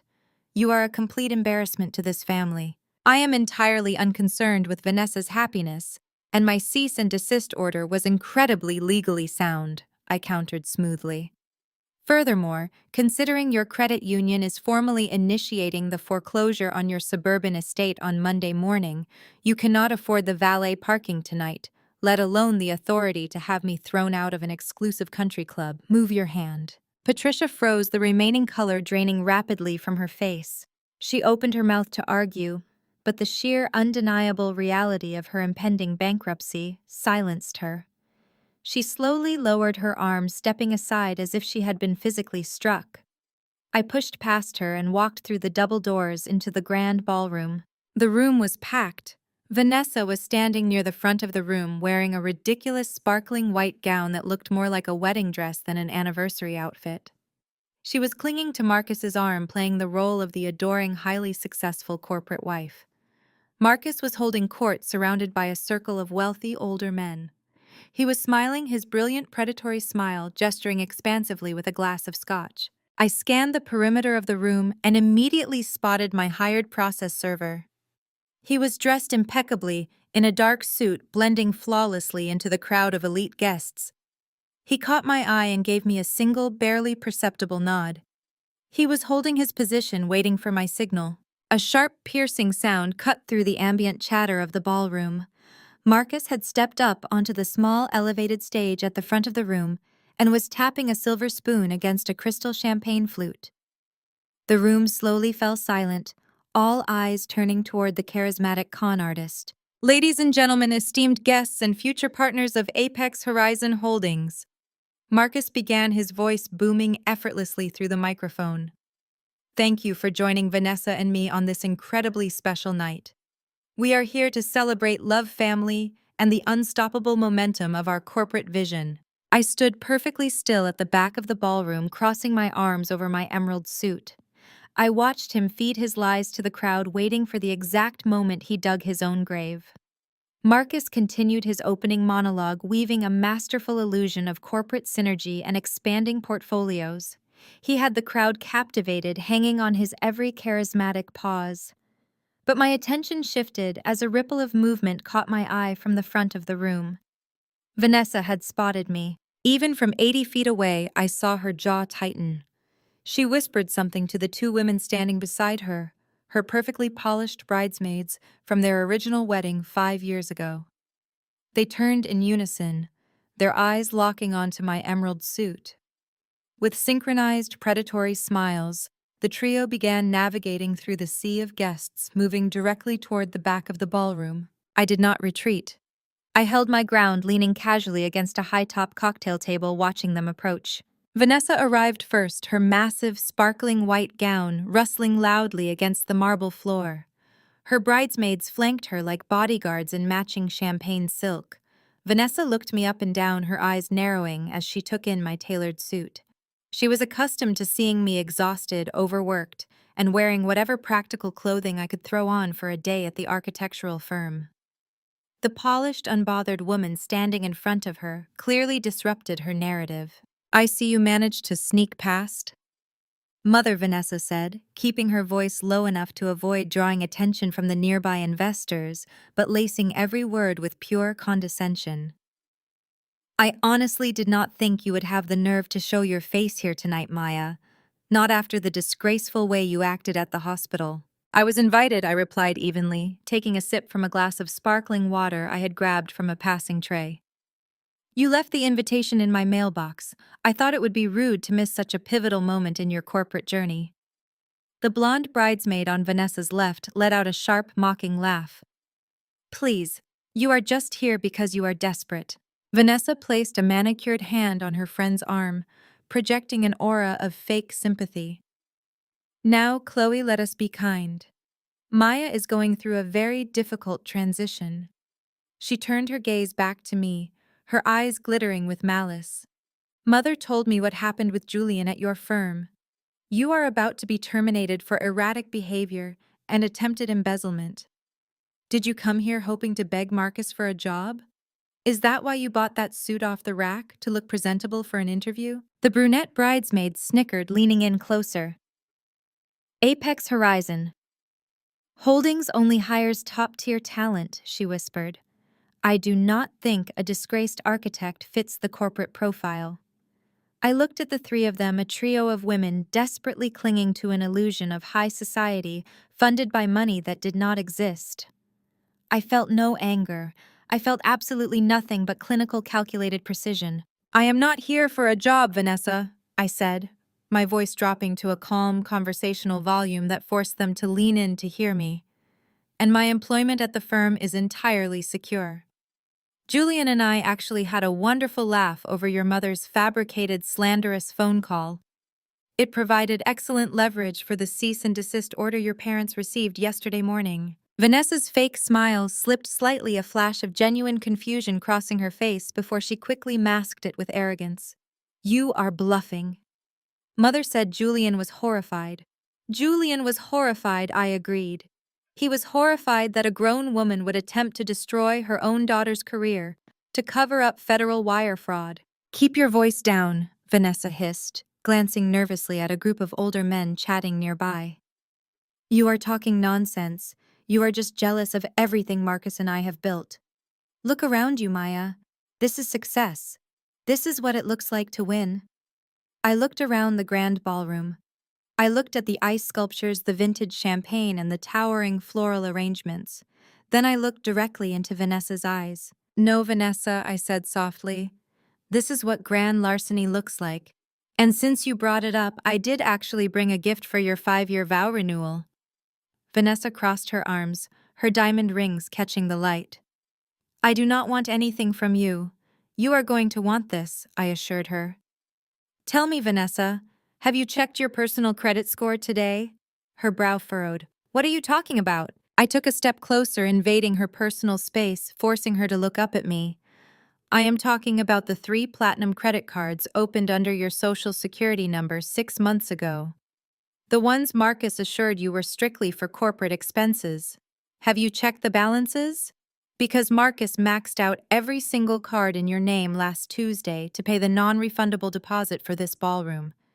You are personally liable for $85,000 in high-interest debt, Vanessa." The color drained completely from her face. She took a staggering step backward, her expensive heels wobbling on the marble floor. "That is a lie," she gasped, her voice trembling. "Marcus handles the finances. He has a massive portfolio." "Marcus has a shell company with 0 liquid assets," I countered, hitting her with the brutal, undeniable truth. "He has not paid rent on his office space in 8 months. He convinced Richard and Patricia to leverage their entire estate to cover his failing ventures, and their house goes into active foreclosure on Monday. Your husband is completely broke, Vanessa, and he just dragged you down with him." The 2 bridesmaids exchanged horrified, panicked glances. Chloe stepped away from Vanessa, suddenly eager to put distance between herself and the sinking ship. Harper looked down at the floor, clutching her champagne glass tightly. The illusion of the untouchable corporate wife was shattering right in front of their eyes. "You are lying," Vanessa whispered, shaking her head frantically. "You are just trying to ruin my night." "Marcus is about to announce a multi-million-dollar property acquisition. We are buying the premier commercial building downtown. We are expanding." I felt a cold, authentic smile spread across my face. "He is not buying anything. He is attempting to secure capital from these guests based on a fraudulent claim of ownership. He is running a Ponzi scheme, Vanessa. And when the federal agents finish reviewing the digital dossier, I hand it over to the IRS whistleblower division this evening. He is going to federal prison." Vanessa pressed her hands against her mouth, a strangled, terrified sound escaping her throat.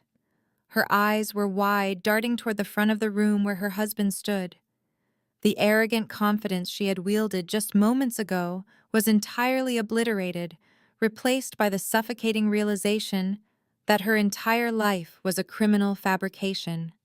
Before she could say another word, the sharp feedback of an adjusting microphone echoed through the grand ballroom. Marcus stepped into the center of the spotlight. He tapped the microphone twice, the sound commanding absolute silence from the wealthy crowd.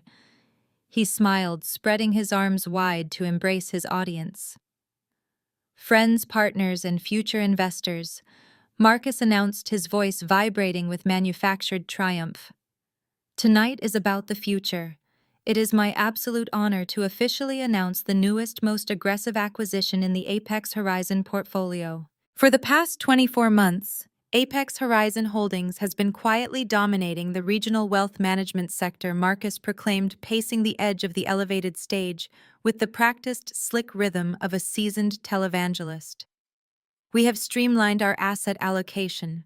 We have restructured our proprietary investment algorithms. And now we are physically expanding our footprint to match our soaring financial trajectory." He paused, letting the silence hang in the air for dramatic effect. He gripped the microphone stand, leaning forward to project an aura of absolute, unshakable confidence. "Today it is my profound privilege to confirm that Apex Horizon Holdings has officially finalized the multi-million-dollar cash acquisition of the premier commercial property in the downtown financial district." Marcus announced, his voice echoing off the vaulted gold-leafed ceiling of the ballroom. "This historic 80,000-square-foot facility will be completely renovated to serve as our new global headquarters. We are not just buying a building, we are cementing our legacy as the undisputed titans of this city's economic future." The room erupted. The applause started in the front rows and rippled backward, a wave of enthusiastic validation from the city's elite. City councilmen raised their champagne flutes in a toast. Angel investors nodded in solemn approval, their eyes practically turning into dollar signs as they mentally calculated the returns on Marcus's fabricated success. It was a masterclass in mass psychological manipulation. Marcus was feeding them a magnificent glittering lie, and they were swallowing it whole. I stood completely motionless at the back of the room, analyzing every word that came out of his mouth. He was explicitly, publicly claiming ownership of a commercial property that was currently registered to an LLC entirely controlled.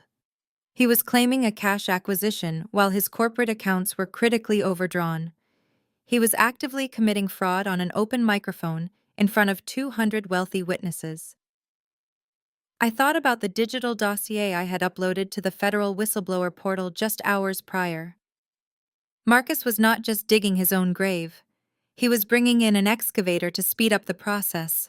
I shifted my gaze away from the stage and looked at the front row of the audience. Richard and Patricia were standing directly in the center of the crowd, completely bathed in the glow of the stage lights. They were clapping harder than anyone else in the room. Richard had his chest puffed out so far the buttons on his tuxedo jacket looked strained. He was adjusting his cuffs, grinning from ear to ear, soaking up the ambient respect of the room, as if he had orchestrated the entire acquisition himself. Patricia was glowing. She leaned over and placed a manicured hand on the arm of a prominent real estate developer standing next to her, chatting animatedly and gesturing toward Marcus. She was aggressively claiming her territory, establishing her position as the mother-in-law of the most successful man in the room. She was practically vibrating with vindication. Then Patricia turned her head. She scanned the crowd over her shoulder and locked eyes with me standing by the cocktail tables at the back of the ballroom. The look she gave me was pure, unfiltered venom, masked by a triumphant, mocking smile. She tilted her chin upward, looking down her nose at me across the sea of guests. Her expression radiated a toxic, smug superiority.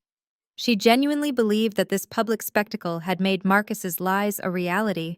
She believed that because Marcus had announced it in a grand ballroom surrounded by rich people, the bank foreclosure on her massive suburban estate was magically resolved. She thought she had won. She thought I had been entirely defeated, relegated to standing in the shadows while my family bathed in stolen glory. I did not break eye contact. I held her gaze with a cold, deadpan stare, my expression giving absolutely nothing away. I simply watched her revel in her own delusion. On stage, Marcus raised his hands, palms facing outward, signaling for the applause to taper off.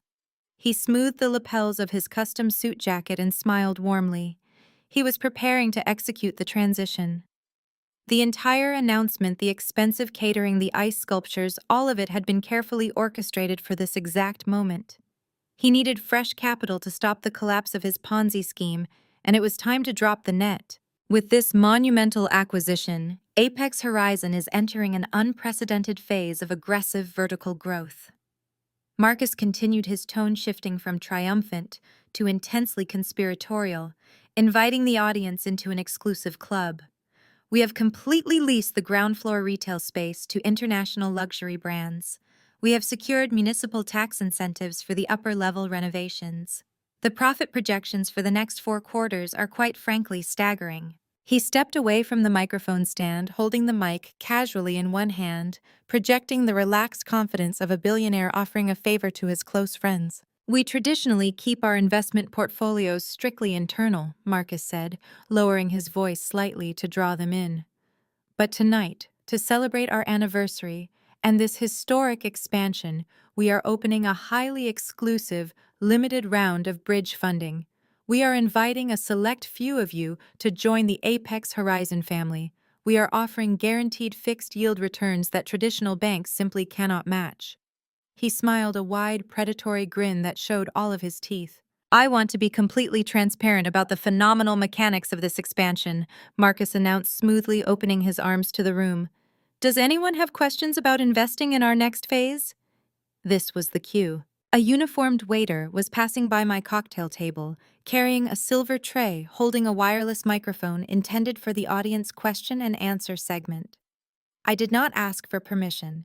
I reached out, my movements sharp and deliberate, and lifted the microphone from the tray. I stepped away from the shadows of the back wall and walked directly into the center aisle of the ballroom. My emerald green suit caught the light from the chandeliers. The heavy rhythmic click of my stilettos against the marble floor echoed sharply as I bypassed the back rows of guests. Heads began to turn. The ambient murmuring of the wealthy crowd slowly died down as people noticed me marching down the center aisle, holding the microphone with a vice grip. I did not look at the politicians. I did not look at Richard or Patricia, whose smug smiles were rapidly dissolving into expressions of absolute paralyzed horror. I kept my eyes locked completely on Marcus. I stopped exactly halfway down the aisle, standing dead center in the room. I raised the microphone to my lips. The silence in the grand ballroom was sudden, absolute, and suffocating. "Yes, Marcus," I said, my voice projecting crisp, cold, and razor-sharp through the venue's massive speaker system. "I have a question regarding your lease. How do you plan to purchase a commercial building when you are currently 8 months behind on your lease and the actual owner of that property is standing right in front of you?" The echo of my voice faded, leaving a vacuum of absolute stillness. For a fraction of a second, the sheer audacity of my statement seemed to short-circuit the collective brains of the city elite. Then the murmurs erupted. A low, confused buzzing filled the grand ballroom, rippling outward from the stage to the back doors. Investors exchanged bewildered glances. Wives leaned into their husbands, whispering frantically. On stage, Marcus froze. The charming, predatory smile that had secured him millions in fraudulent investments slipped, revealing a flash of genuine, unadulterated panic. But con artists are survivors. He forcibly wrestled his composure back into place. He let out a loud, booming laugh that sounded entirely hollow. "Ladies and gentlemen," my sister-in-law Maya Marcus announced, pointing at me with forced amusement. Always the family prankster. "Maya, we appreciate the humor, but this is a serious business presentation. We can discuss your vivid imagination at the family barbecue on Sunday." He gestured to a waiter near me. "Please get her a fresh glass of champagne. I think she has had a bit too much of the signature cocktail." I did not smile. I did not retreat. I gripped the microphone and began walking forward, closing the distance between us with slow, deliberate steps. The crowd parted for me instinctively, forming a clear path to the front of the room. "I am entirely sober, Marcus," I stated, my voice cutting through his fake laughter with surgical precision. "And this is not a joke, it is an eviction notice." I reached into the interior pocket of my tailored emerald suit jacket. I did not pull out a napkin or a crumpled piece of paper. I pulled out a thick, crisp manila envelope. As I approached the front row, Richard and Patricia were practically vibrating with rage. Patricia leaned forward, her face flushed a blotchy red, her heavy jewelry clinking as she pointed a shaking finger at me. "Maya, stop this instant," Patricia hissed, her voice a desperate, venomous whisper. "You are embarrassing yourself. Get out of here before you ruin your sister's special night." I ignored her completely. My eyes were fixed on an older man sitting directly in the center of the front row. Arthur Sterling. He was the most prominent venture capitalist in the room, a man whose endorsement could make or break a firm. Marcus had spent the entire evening hovering around him, treating him like royalty. I stopped directly in front of Arthur. I unclasped the envelope and slid out a stack of pristine, legally notarized documents. "Mr. Sterling," I said, locking eyes with the billionaire, "you are a man who appreciates due diligence. I highly recommend you review these before you write a check to Apex Horizon Holdings." Arthur looked at me, his shrewd eyes narrowing. He did not look amused. He looked intrigued. He reached out and took the documents, adjusting his reading glasses.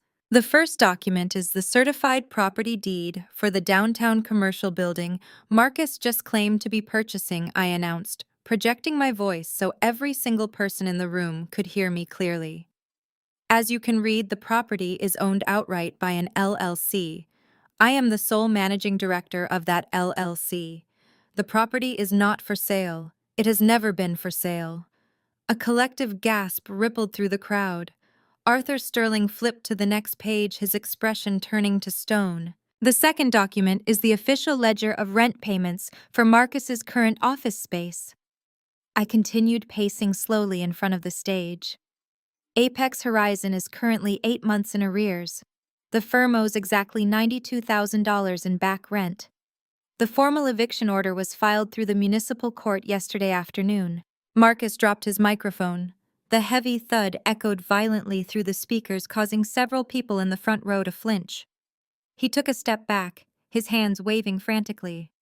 "Those are forgeries!" Marcus shouted, his voice cracking with desperation. "She is a disgruntled former employee. She is mentally unstable. Arthur, do not listen to her. This is a targeted smear campaign by a jealous relative." I turned to face the stage, looking up at the man who had stolen my parents' home equity, who had convinced my family I was worthless, who had built an entire empire on a foundation of lies. "He does not own the building," I declared, my voice echoing with undeniable authority. "I do. And his firm has absolutely zero liquid assets. The multi-million-dollar expansion he just pitched to you does not exist. The portfolio he claims to manage is completely fabricated.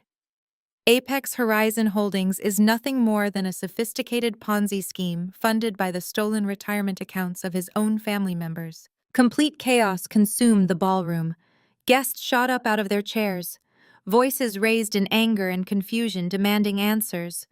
Investors who had previously been sipping champagne and dreaming of massive returns were now shouting demands for audits and immediate refunds. The elegant vow renewal had instantly transformed into a hostile interrogation. Arthur Sterling stood up, throwing the documents down onto his chair. He glared at Marcus with absolute, unfiltered disgust. "You pitched me a ghost ship," Arthur growled, his voice carrying over the din. "I will see you ruined for this." Vanessa abandoned her post at the side of the stage. She hitched up her massive white gown and practically sprinted down the stairs, grabbing Marcus by the arm. "Do something!" Vanessa shrieked, her perfect facade entirely shattered. "Tell them she is lying. Get her out of here immediately." Patricia was out of her seat, attempting to push past the investors to reach me, her face contorted with fury. Richard stood frozen, his mouth hanging open as he stared at the financial ledger Arthur Sterling had left on the chair. The reality of his impending bankruptcy was finally breaking through his arrogant denial. He looked like a man who had just watched his entire life burn to the ground. Marcus was turning a violent mottled shade of crimson. The veins in his neck were bulging against his crisp white collar. He looked wildly around the room, realizing the trap had completely closed around him. His investors were turning on him. His wealth illusion was destroyed. The brilliant con artist had absolutely nowhere left to run. "Security!" Marcus roared, his voice tearing from his throat in a raw, panicked bellow. "Get this crazy woman out of here. Call the police. Have her arrested for trespassing and corporate sabotage." I stood my ground, my posture perfectly straight, my expression entirely calm. I did not flinch as two large security guards in dark suits began pushing their way through the crowd from the perimeter of the ballroom. I had anticipated this exact reaction. "You do not need to call the police, Marcus," I said smoothly. Before the security guards could reach me, a massive commotion erupted at the rear of the ballroom. The heavy mahogany double doors burst open with explosive force, slamming violently against the marble walls. The two burly country club security guards froze in their tracks, their hands dropping away from their radios. They were entirely unequipped for what was stepping over the threshold. It was not the club manager coming to restore order. It was my hired process server. He looked immaculate in his dark suit, completely unfazed by the sea of gaping billionaires and screaming socialites. Flanking him on either side were two uniformed city police officers, their hands resting casually on their duty belts, projecting an immediate, undeniable authority. The officers stepped into the ballroom, effectively acting as an impenetrable wall between the wealthy guests and my legal representative. The room fell into a stunned, breathless hush. The ambient noise of clinking crystal and panicked whispers vanished. The sight of uniformed police at an elite black tie gala was the ultimate social taboo.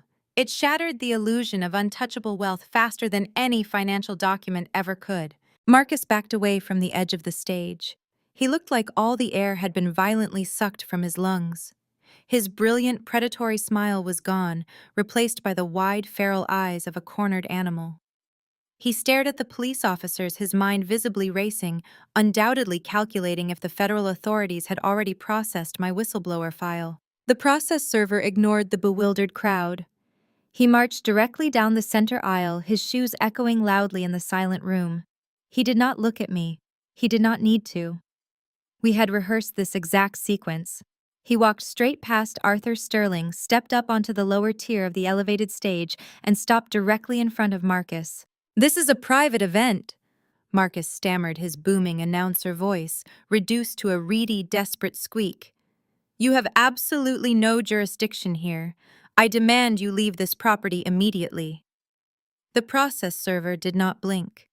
He reached into his leather briefcase and pulled out a thick, legal-sized manila envelope.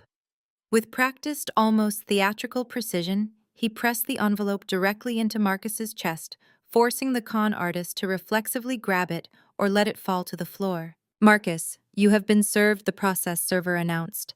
His voice was not amplified by a microphone, but the absolute silence of the ballroom made his words ring out with devastating clarity. "This is a 3-day notice to quit for non-payment of rent. You are being officially evicted from your corporate headquarters." The words hung in the air, a final lethal strike to the Apex Horizon empire. The remaining investors who had not already fled to the back of the room began actively backing away from the stage. They looked at Marcus as if he were carrying a highly infectious disease. The glittering facade was completely stripped away.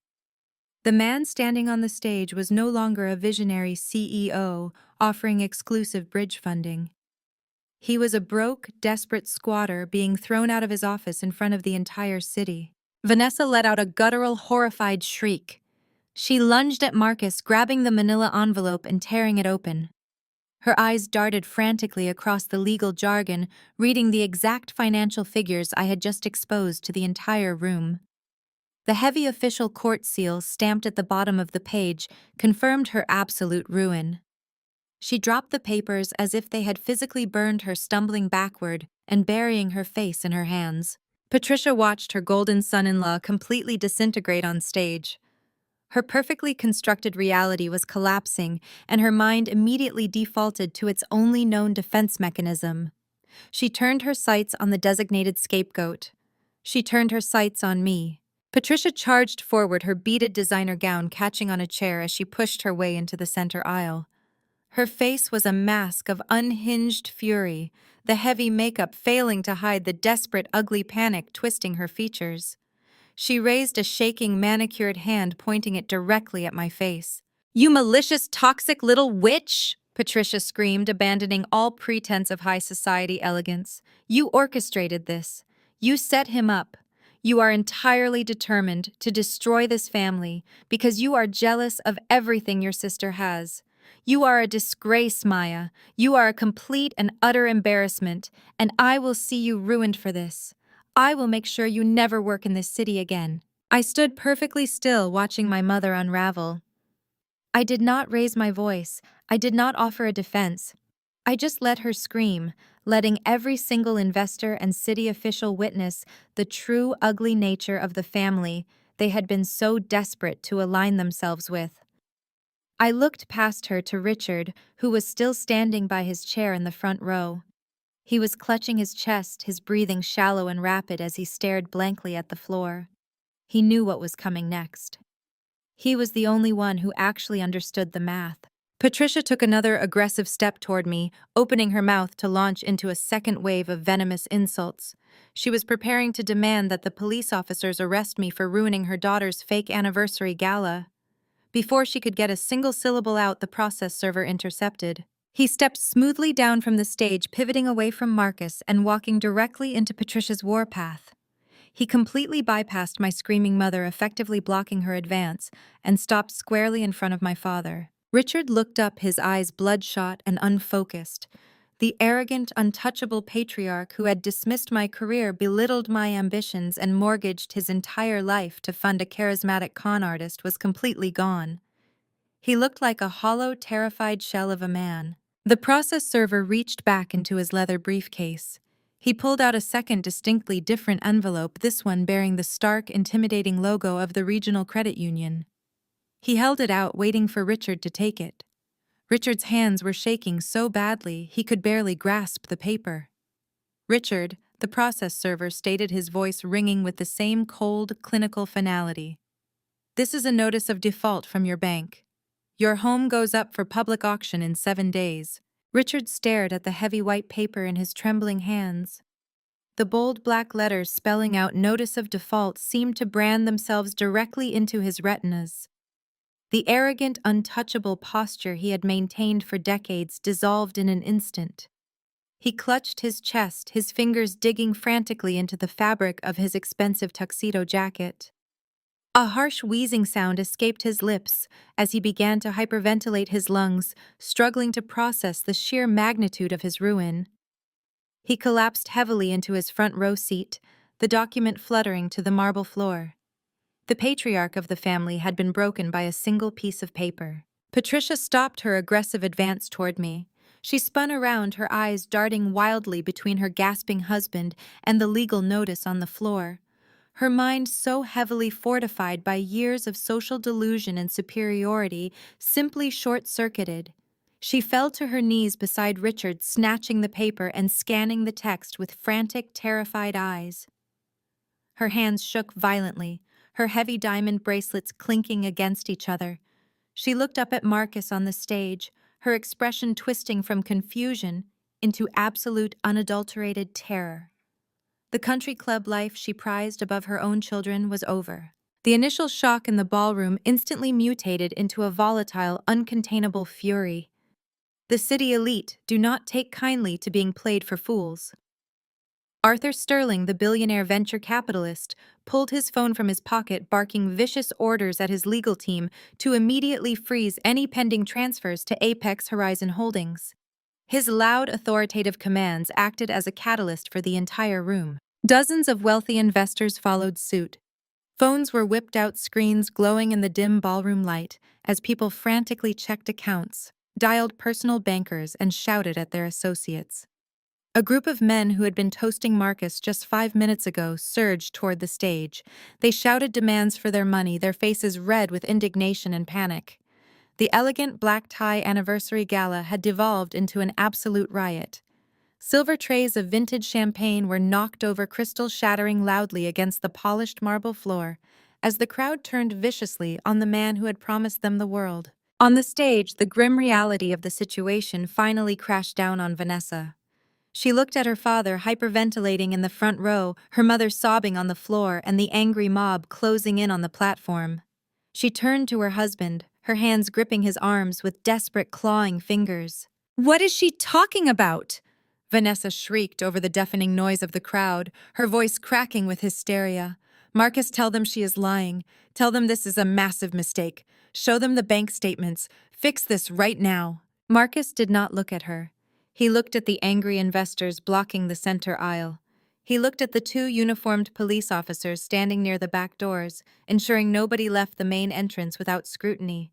The polished, charismatic facade he had worn for 5 years vanished entirely, revealing the cowardly, self-serving grifter underneath.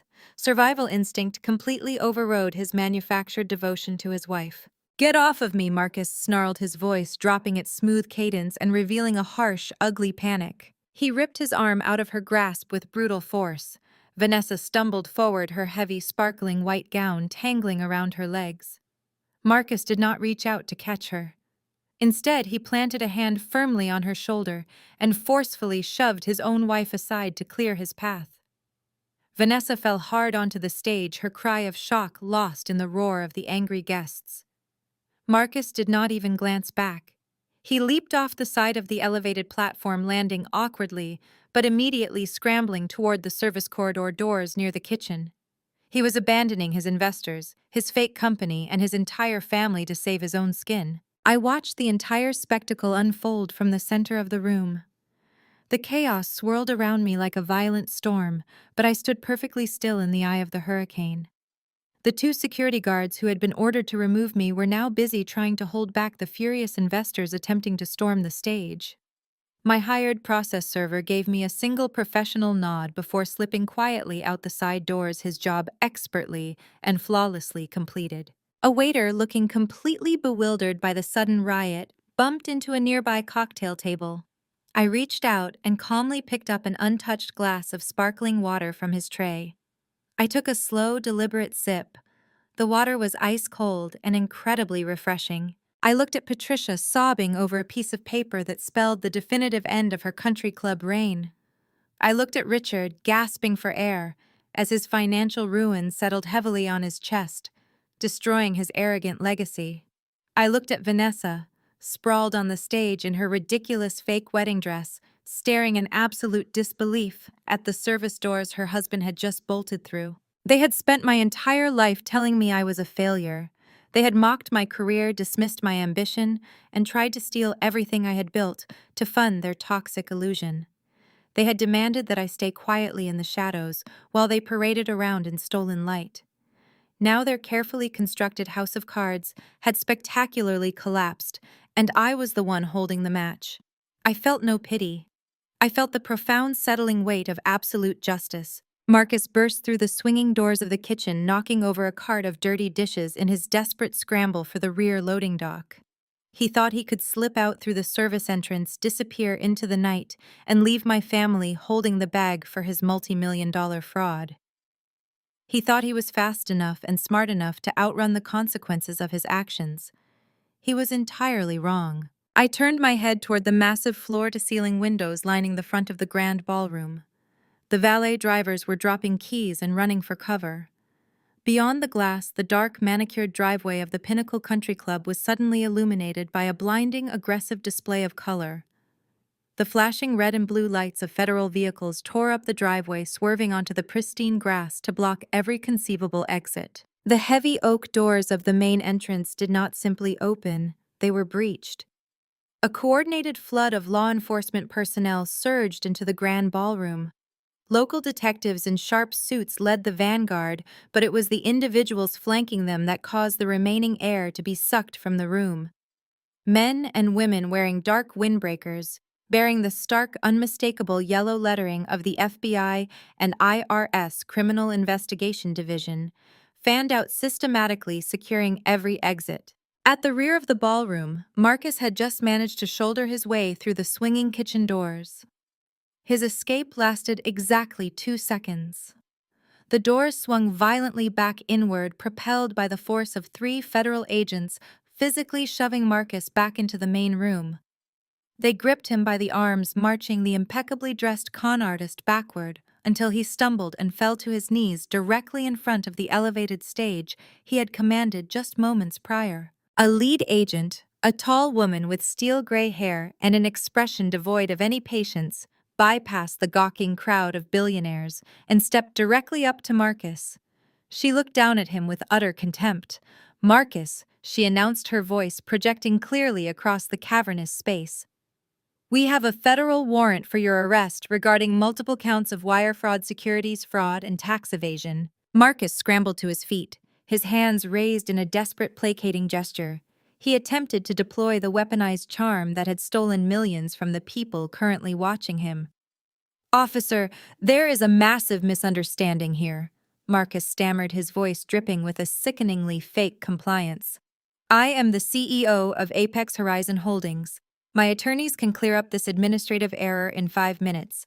Let us step into a private office and discuss this like professionals." The agent did not even blink. She grabbed his right wrist, twisting it sharply behind his back.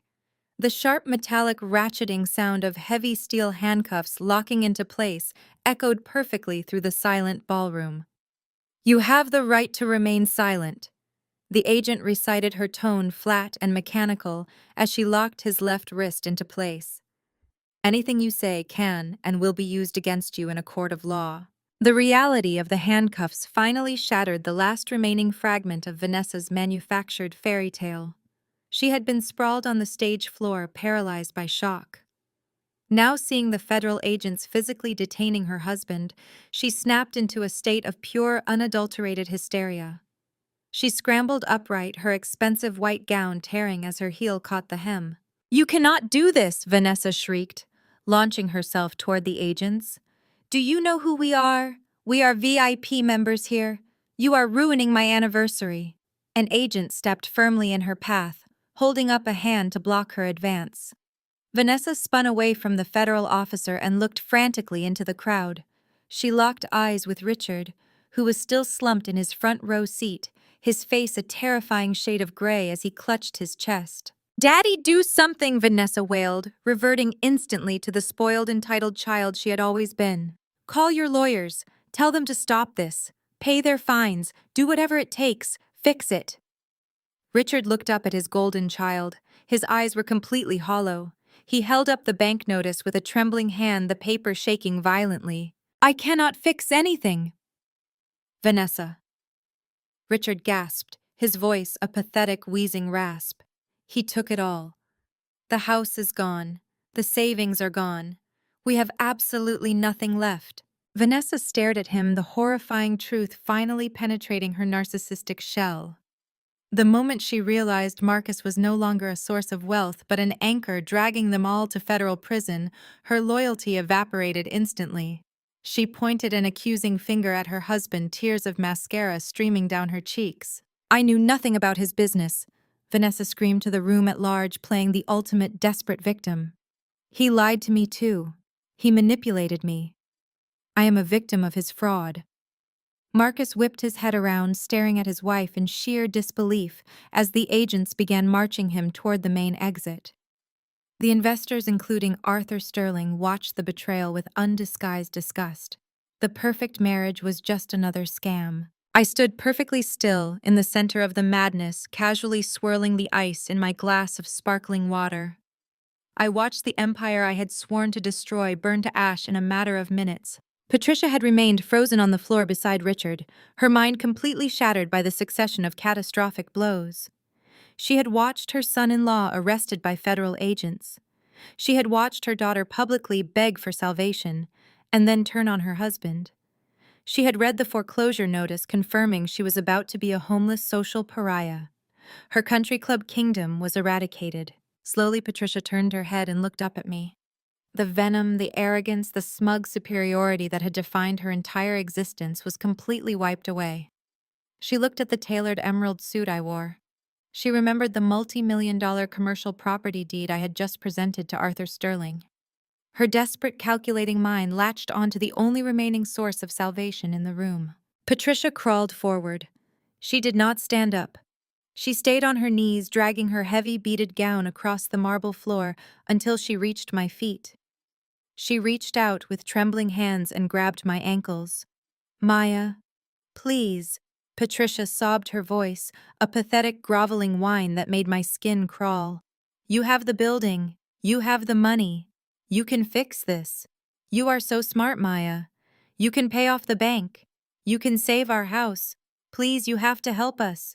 We are your family." The entire ballroom watched in stunned fascination as the matriarch of the family humiliated herself, begging for financial salvation from the daughter she had spent decades abusing. I looked down at the woman gripping my ankles. I felt absolutely no pity, no warmth, no obligation. I felt a cold, pristine clarity. "You froze my bank account so I would starve," I stated, my voice echoing clearly over her desperate sobbing. "You stole my college fund to buy yourself luxury vacations. You chose a fraud over your own blood. My checkbook is closed." 2 weeks passed with the swift, brutal efficiency of a commercial demolition crew. The dust had thoroughly settled over the smoking ruins of my family's fabricated empire, leaving nothing but the undeniable ugly truth exposed to the harsh light of day. Marcus was currently sitting in a federal holding facility. He had been denied bail, entirely deemed an extreme flight risk, as federal investigators methodically unraveled the massive labyrinthine web of wire fraud, securities violations, and tax evasion he had orchestrated over the years.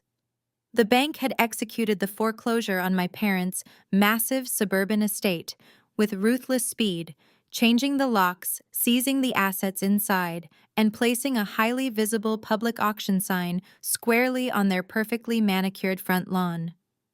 Their corporate accounts were frozen solid. Their credit was completely destroyed. The wealthy elite friends they had spent decades trying to impress had vanished like smoke in the wind, entirely unwilling to be associated with a high-profile federal crime. I, on the other hand, was standing in the expansive sunlit lobby of my newly acquired 80,000 square foot commercial building. The ground floor retail spaces were already humming with the lucrative activity of high-end international tenants. The polished marble floors gleamed brilliantly under the modern lighting. My uniformed security personnel stood at crisp attention near the glass elevators. It was a physical monument to genuine hard-earned success, built on a foundation of actual sweat and undeniable strategy. I was reviewing the final architectural blueprints for the upper-level executive suite renovations with my lead contractor when the heavy revolving glass doors of the main entrance suddenly jammed. I looked up from the blueprints. A chaotic, completely absurd procession was attempting to forcibly push its way into the pristine lobby. It was Vanessa, Patricia, and Richard. They were not wearing their designer country club attire. They looked disheveled, exhausted, and frantic. Richard was struggling to push a battered brass luggage cart piled high with crushed cardboard moving boxes and hastily stuffed black trash bags. His expensive suit jacket was wrinkled and stained. Vanessa was dragging two oversized designer suitcases that looked like they had been dragged through mud, her previously perfect hair tied back in a messy, greasy knot.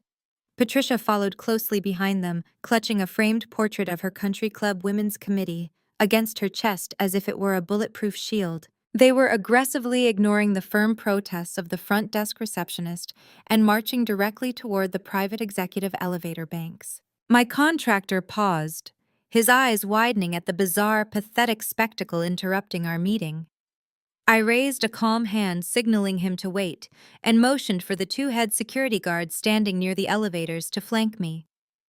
My stilettos clicked sharply, a rhythmic, authoritative sound against the marble as I walked across the vast lobby to intercept them. "Stop exactly where you are," I commanded, my voice projecting with the absolute authority of a property owner addressing unwanted trespassers. The three of them froze in their tracks. The sheer visual contrast between us was staggering. I was wearing a tailored charcoal suit flanked by professional security in the lobby of a multi-million-dollar facility I owned completely outright.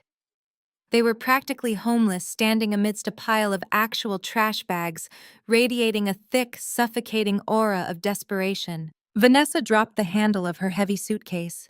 She pushed her unwashed hair out of her face and glared at me with that familiar, deeply ingrained entitlement. She had lost her husband to a federal prison sentence. She had lost her fraudulent wealth, but she had apparently not lost her staggering delusion. "Tell your rent-a-cops to back off, Maya." Vanessa snapped, her voice echoing shrilly in the cavernous, quiet space. "We are moving into the third floor. I know the corner suite is currently vacant because I read your leasing manifest online. We are going to set up cots in the large conference room until Marcus's lawyers get this ridiculous misunderstanding sorted out and we get our personal accounts unfrozen." I stared at my older sister, genuinely astounded by the sheer magnitude of her ignorance. "This is a Class A commercial business facility," I stated flatly, crossing my arms over my chest. "It is not a homeless shelter. It is not a budget hotel. You cannot legally live in a commercial office suite, and even if the municipal zoning laws permitted it, I would rather burn this entire building down to the bedrock than let you squat on my property." Richard let go of the heavy luggage cart. He looked physically ill. He was a broken, humiliated man who had gambled his entire life savings and his professional reputation on a charismatic con artist, and he had lost absolutely everything. He could not even bring himself to meet my eyes. He just stared blankly at the shiny marble floor, his shoulders slumped in complete crushing defeat. Patricia, however, refused to accept reality. She stepped around Richard, abandoning her framed photograph on top of a trash bag, her face twisting into a familiar mask of desperate maternal manipulation. She attempted to summon the authoritative, commanding tone she had used to crush my self-esteem for 30 years, but it came out as a pathetic, wavering plea. "Maya, you have to let us stay here," Patricia cried, her voice cracking as she lunged forward, reaching out to grab my arm. I stepped backward smoothly, remaining entirely out of her reach, and signaled the two security guards to step closer. They moved in seamlessly, forming a physical barrier between me and my desperate family. We have absolutely nowhere else to go. Patricia continued, genuine tears finally spilling over her eyelashes and ruining her makeup. The bank locked us out of the house this morning. The sheriff was there, Maya. We could not even pack all our clothes. We had 10 minutes to grab what we could. All of our friends are suddenly ignoring my calls. Nobody will help us. You have millions of dollars now. You own this entire massive building. You have more than enough space. You cannot just leave us on the street. We are your family. The audacity of that word leaving her lips was staggering. Family. It was the word they had weaponized my entire life. It was the word they used to justify stealing my college fund, destroying my credit score, and attempting to ruin my professional career. It was the ultimate trump card they played whenever they needed a designated victim to absorb their failures. "You are not my family," I replied, my voice completely devoid of any heat, cold, and absolute. "You are the people who exploited me for decades. You watched Marcus commit federal crimes, and you cheered him on because you thought it would elevate your pathetic social status. You actively tried to sabotage my livelihood because you could not stand the thought of me succeeding without your permission." I reached into the inner breast pocket of my suit jacket. I pulled out a crisp, pre-written check. I had filled it out earlier that morning, anticipating they would eventually run out of options, exhaust their non-existent goodwill, and show up on my doorstep demanding a financial handout. Vanessa looked at the check in my hand, a sudden flicker of greedy hope illuminating her exhausted face. She genuinely thought I was caving. She thought the familial guilt trip had finally worked. I held the piece of paper out to Patricia. She practically shoved the security guard aside, her trembling fingers snatching it eagerly from my hand. She looked down at the amount written in the box, expecting to see a number large enough to secure a luxury apartment or hire an elite defense attorney. Her desperate, hopeful expression instantly shattered, replaced by utter, paralyzing confusion. $1,500, Patricia whispered, looking up at me blankly, the paper shaking in her hand. "Maya, what is this? This will not even cover a week in a decent hotel. We need a place to live. We need a lawyer." I kept my gaze locked onto hers, ensuring she felt the full crushing weight of the moment. "This is exactly $1,500. I stated, my voice ringing with crystalline clarity through the pristine lobby. "That is to cover the dinner at Le Bernardin that you tried to force me to pay for when you knew my business was struggling.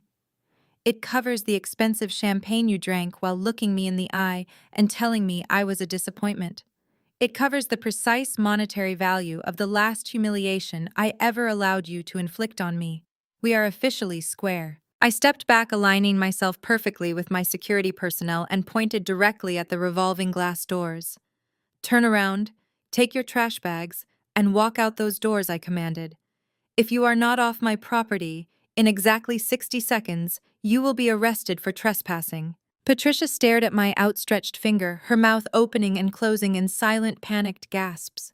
The absolute reality of her powerlessness finally penetrated her thick shell of entitlement.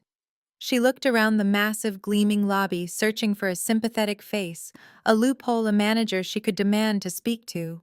She found nothing but the cold, unyielding stares of my security team.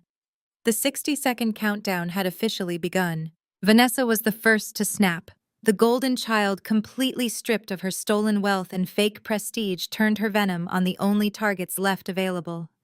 She dropped the handle of her mud-stained suitcase and shoved her mother hard in the shoulder. "This is your fault," Vanessa shrieked, her voice echoing shrilly off the marble walls. "You pushed me to marry him. You said Marcus was a visionary. You said he was a financial genius and that I would be set for life. You made me sign those joint accounts." Patricia stumbled backward, her hand flying to her chest in supreme offense. "Do not dare blame me for your catastrophic lack of judgment, Vanessa. You were the one completely blinded by the country club membership and the leased sports cars. You were too stupid to look at his actual ledger." Richard suddenly roared, a guttural sound of pure, helpless rage. "Shut up! Both of you just shut up!" He grabbed the battered brass luggage cart and yanked it violently toward the exit, his face an alarming shade of purple. The sudden movement caused one of the overstuffed black trash bags to topple over, spilling tangled extension cords and crumpled designer shoes onto the pristine floor. 45 seconds, the head security guard announced, his voice a deep booming baritone that cut through their pathetic squabbling. Panic entirely consumed them. They scrambled like rats fleeing a sinking ship. Patricia dropped to her knees, frantically shoving the spilled shoes back into the plastic bag while screaming at Vanessa to help her. Vanessa ignored her mother, grabbing her two oversized suitcases and dragging them toward the revolving glass doors with aggressive, jerky movements. Richard abandoned the cart entirely, grabbing whatever loose boxes he could carry and pushing his way out into the harsh afternoon sunlight. I stood my ground, my hands resting calmly in the pockets of my tailored trousers, watching the spectacular implosion of the family unit that had spent 3 decades trying to break me. They pushed, shoved, and cursed at each other as they funneled through the exit. The elegant, superior matriarch, the arrogant patriarch, and the spoiled golden child were reduced to a screaming match on the city sidewalk, fighting over garbage bags and ruined luggage. "Time is up," the security guard stated, stepping forward to physically usher Patricia through the glass doors. She stumbled out onto the pavement, the heavy glass revolving shut behind her, sealing her out of my world forever. I let out a slow, deep breath. The suffocating, toxic weight I had carried since childhood completely evaporated, leaving me feeling impossibly light. The air in the lobby suddenly felt cleaner. I turned to my lead contractor, who was still standing by the reception desk with his eyes wide. "We will resume reviewing the executive suite blueprints first thing tomorrow morning," I told him smoothly. "Thank you for your patience today." I bypassed the main elevators and walked directly to the private executive lift. I swiped my keycard, stepped inside the wood-paneled car, and pressed the button for the penthouse. The doors slid shut, muting the ambient noise of the lobby, and the elevator began its rapid, silent ascent. The doors opened onto the top floor, revealing an expansive, sun-drenched penthouse office. Floor-to-ceiling windows offered a breathtaking panoramic view of the downtown skyline. The space was a masterpiece of modern design, featuring sleek mahogany, polished chrome, and soft leather. Sitting comfortably on a pristine white leather sofa in the center of the room was Grandma Beatrice. She was sipping tea from a delicate porcelain cup, looking entirely at peace. I walked into the office, my heels sinking slightly into the plush carpet, and let my eyes fall on the wall directly behind my massive mahogany desk. Hanging there, illuminated by custom gallery lighting, was the abstract painting I had bought at the estate sale years ago. The piece my mother had loudly declared was an ugly, worthless waste of money. The piece my family had mercilessly mocked. It had been meticulously cleaned and professionally restored, its vibrant, chaotic colors now shining with undeniable brilliance. It was an early, unrecognized work by a master artist, now independently appraised at over $2 million. It was not just a painting anymore. It was a monument to my vision. It was absolute proof that I could see immense value in the exact places my family saw nothing but trash.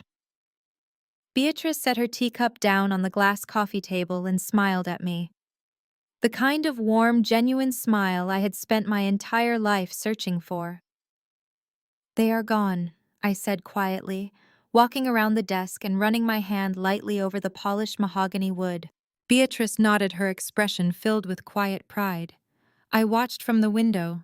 "You handled them perfectly, Maya. You finally cut the strings." I turned my chair and looked out the massive windows at the sprawling city below. I owned a significant piece of that skyline now.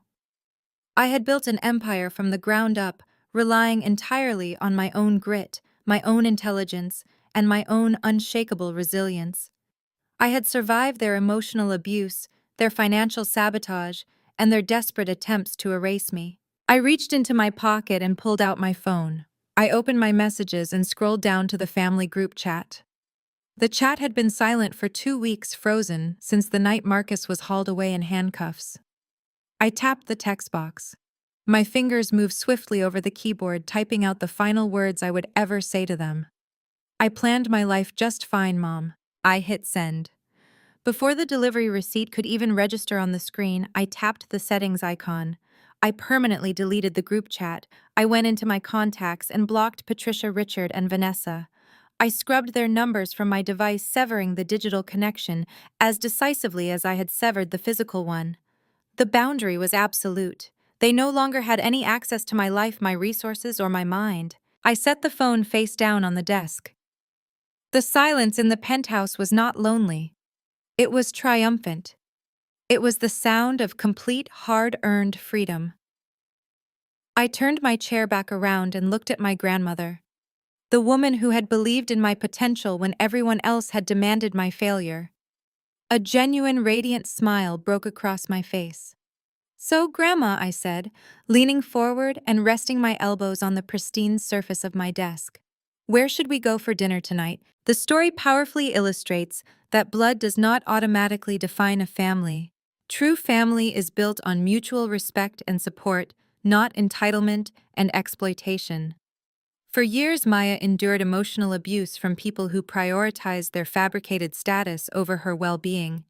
By finally cutting ties and refusing to finance their toxic illusions, she reclaimed her independence. The profound lesson here is that setting absolute boundaries is not an act of cruelty, but a vital step for self-preservation. You cannot sacrifice your peace to sustain someone else's lies.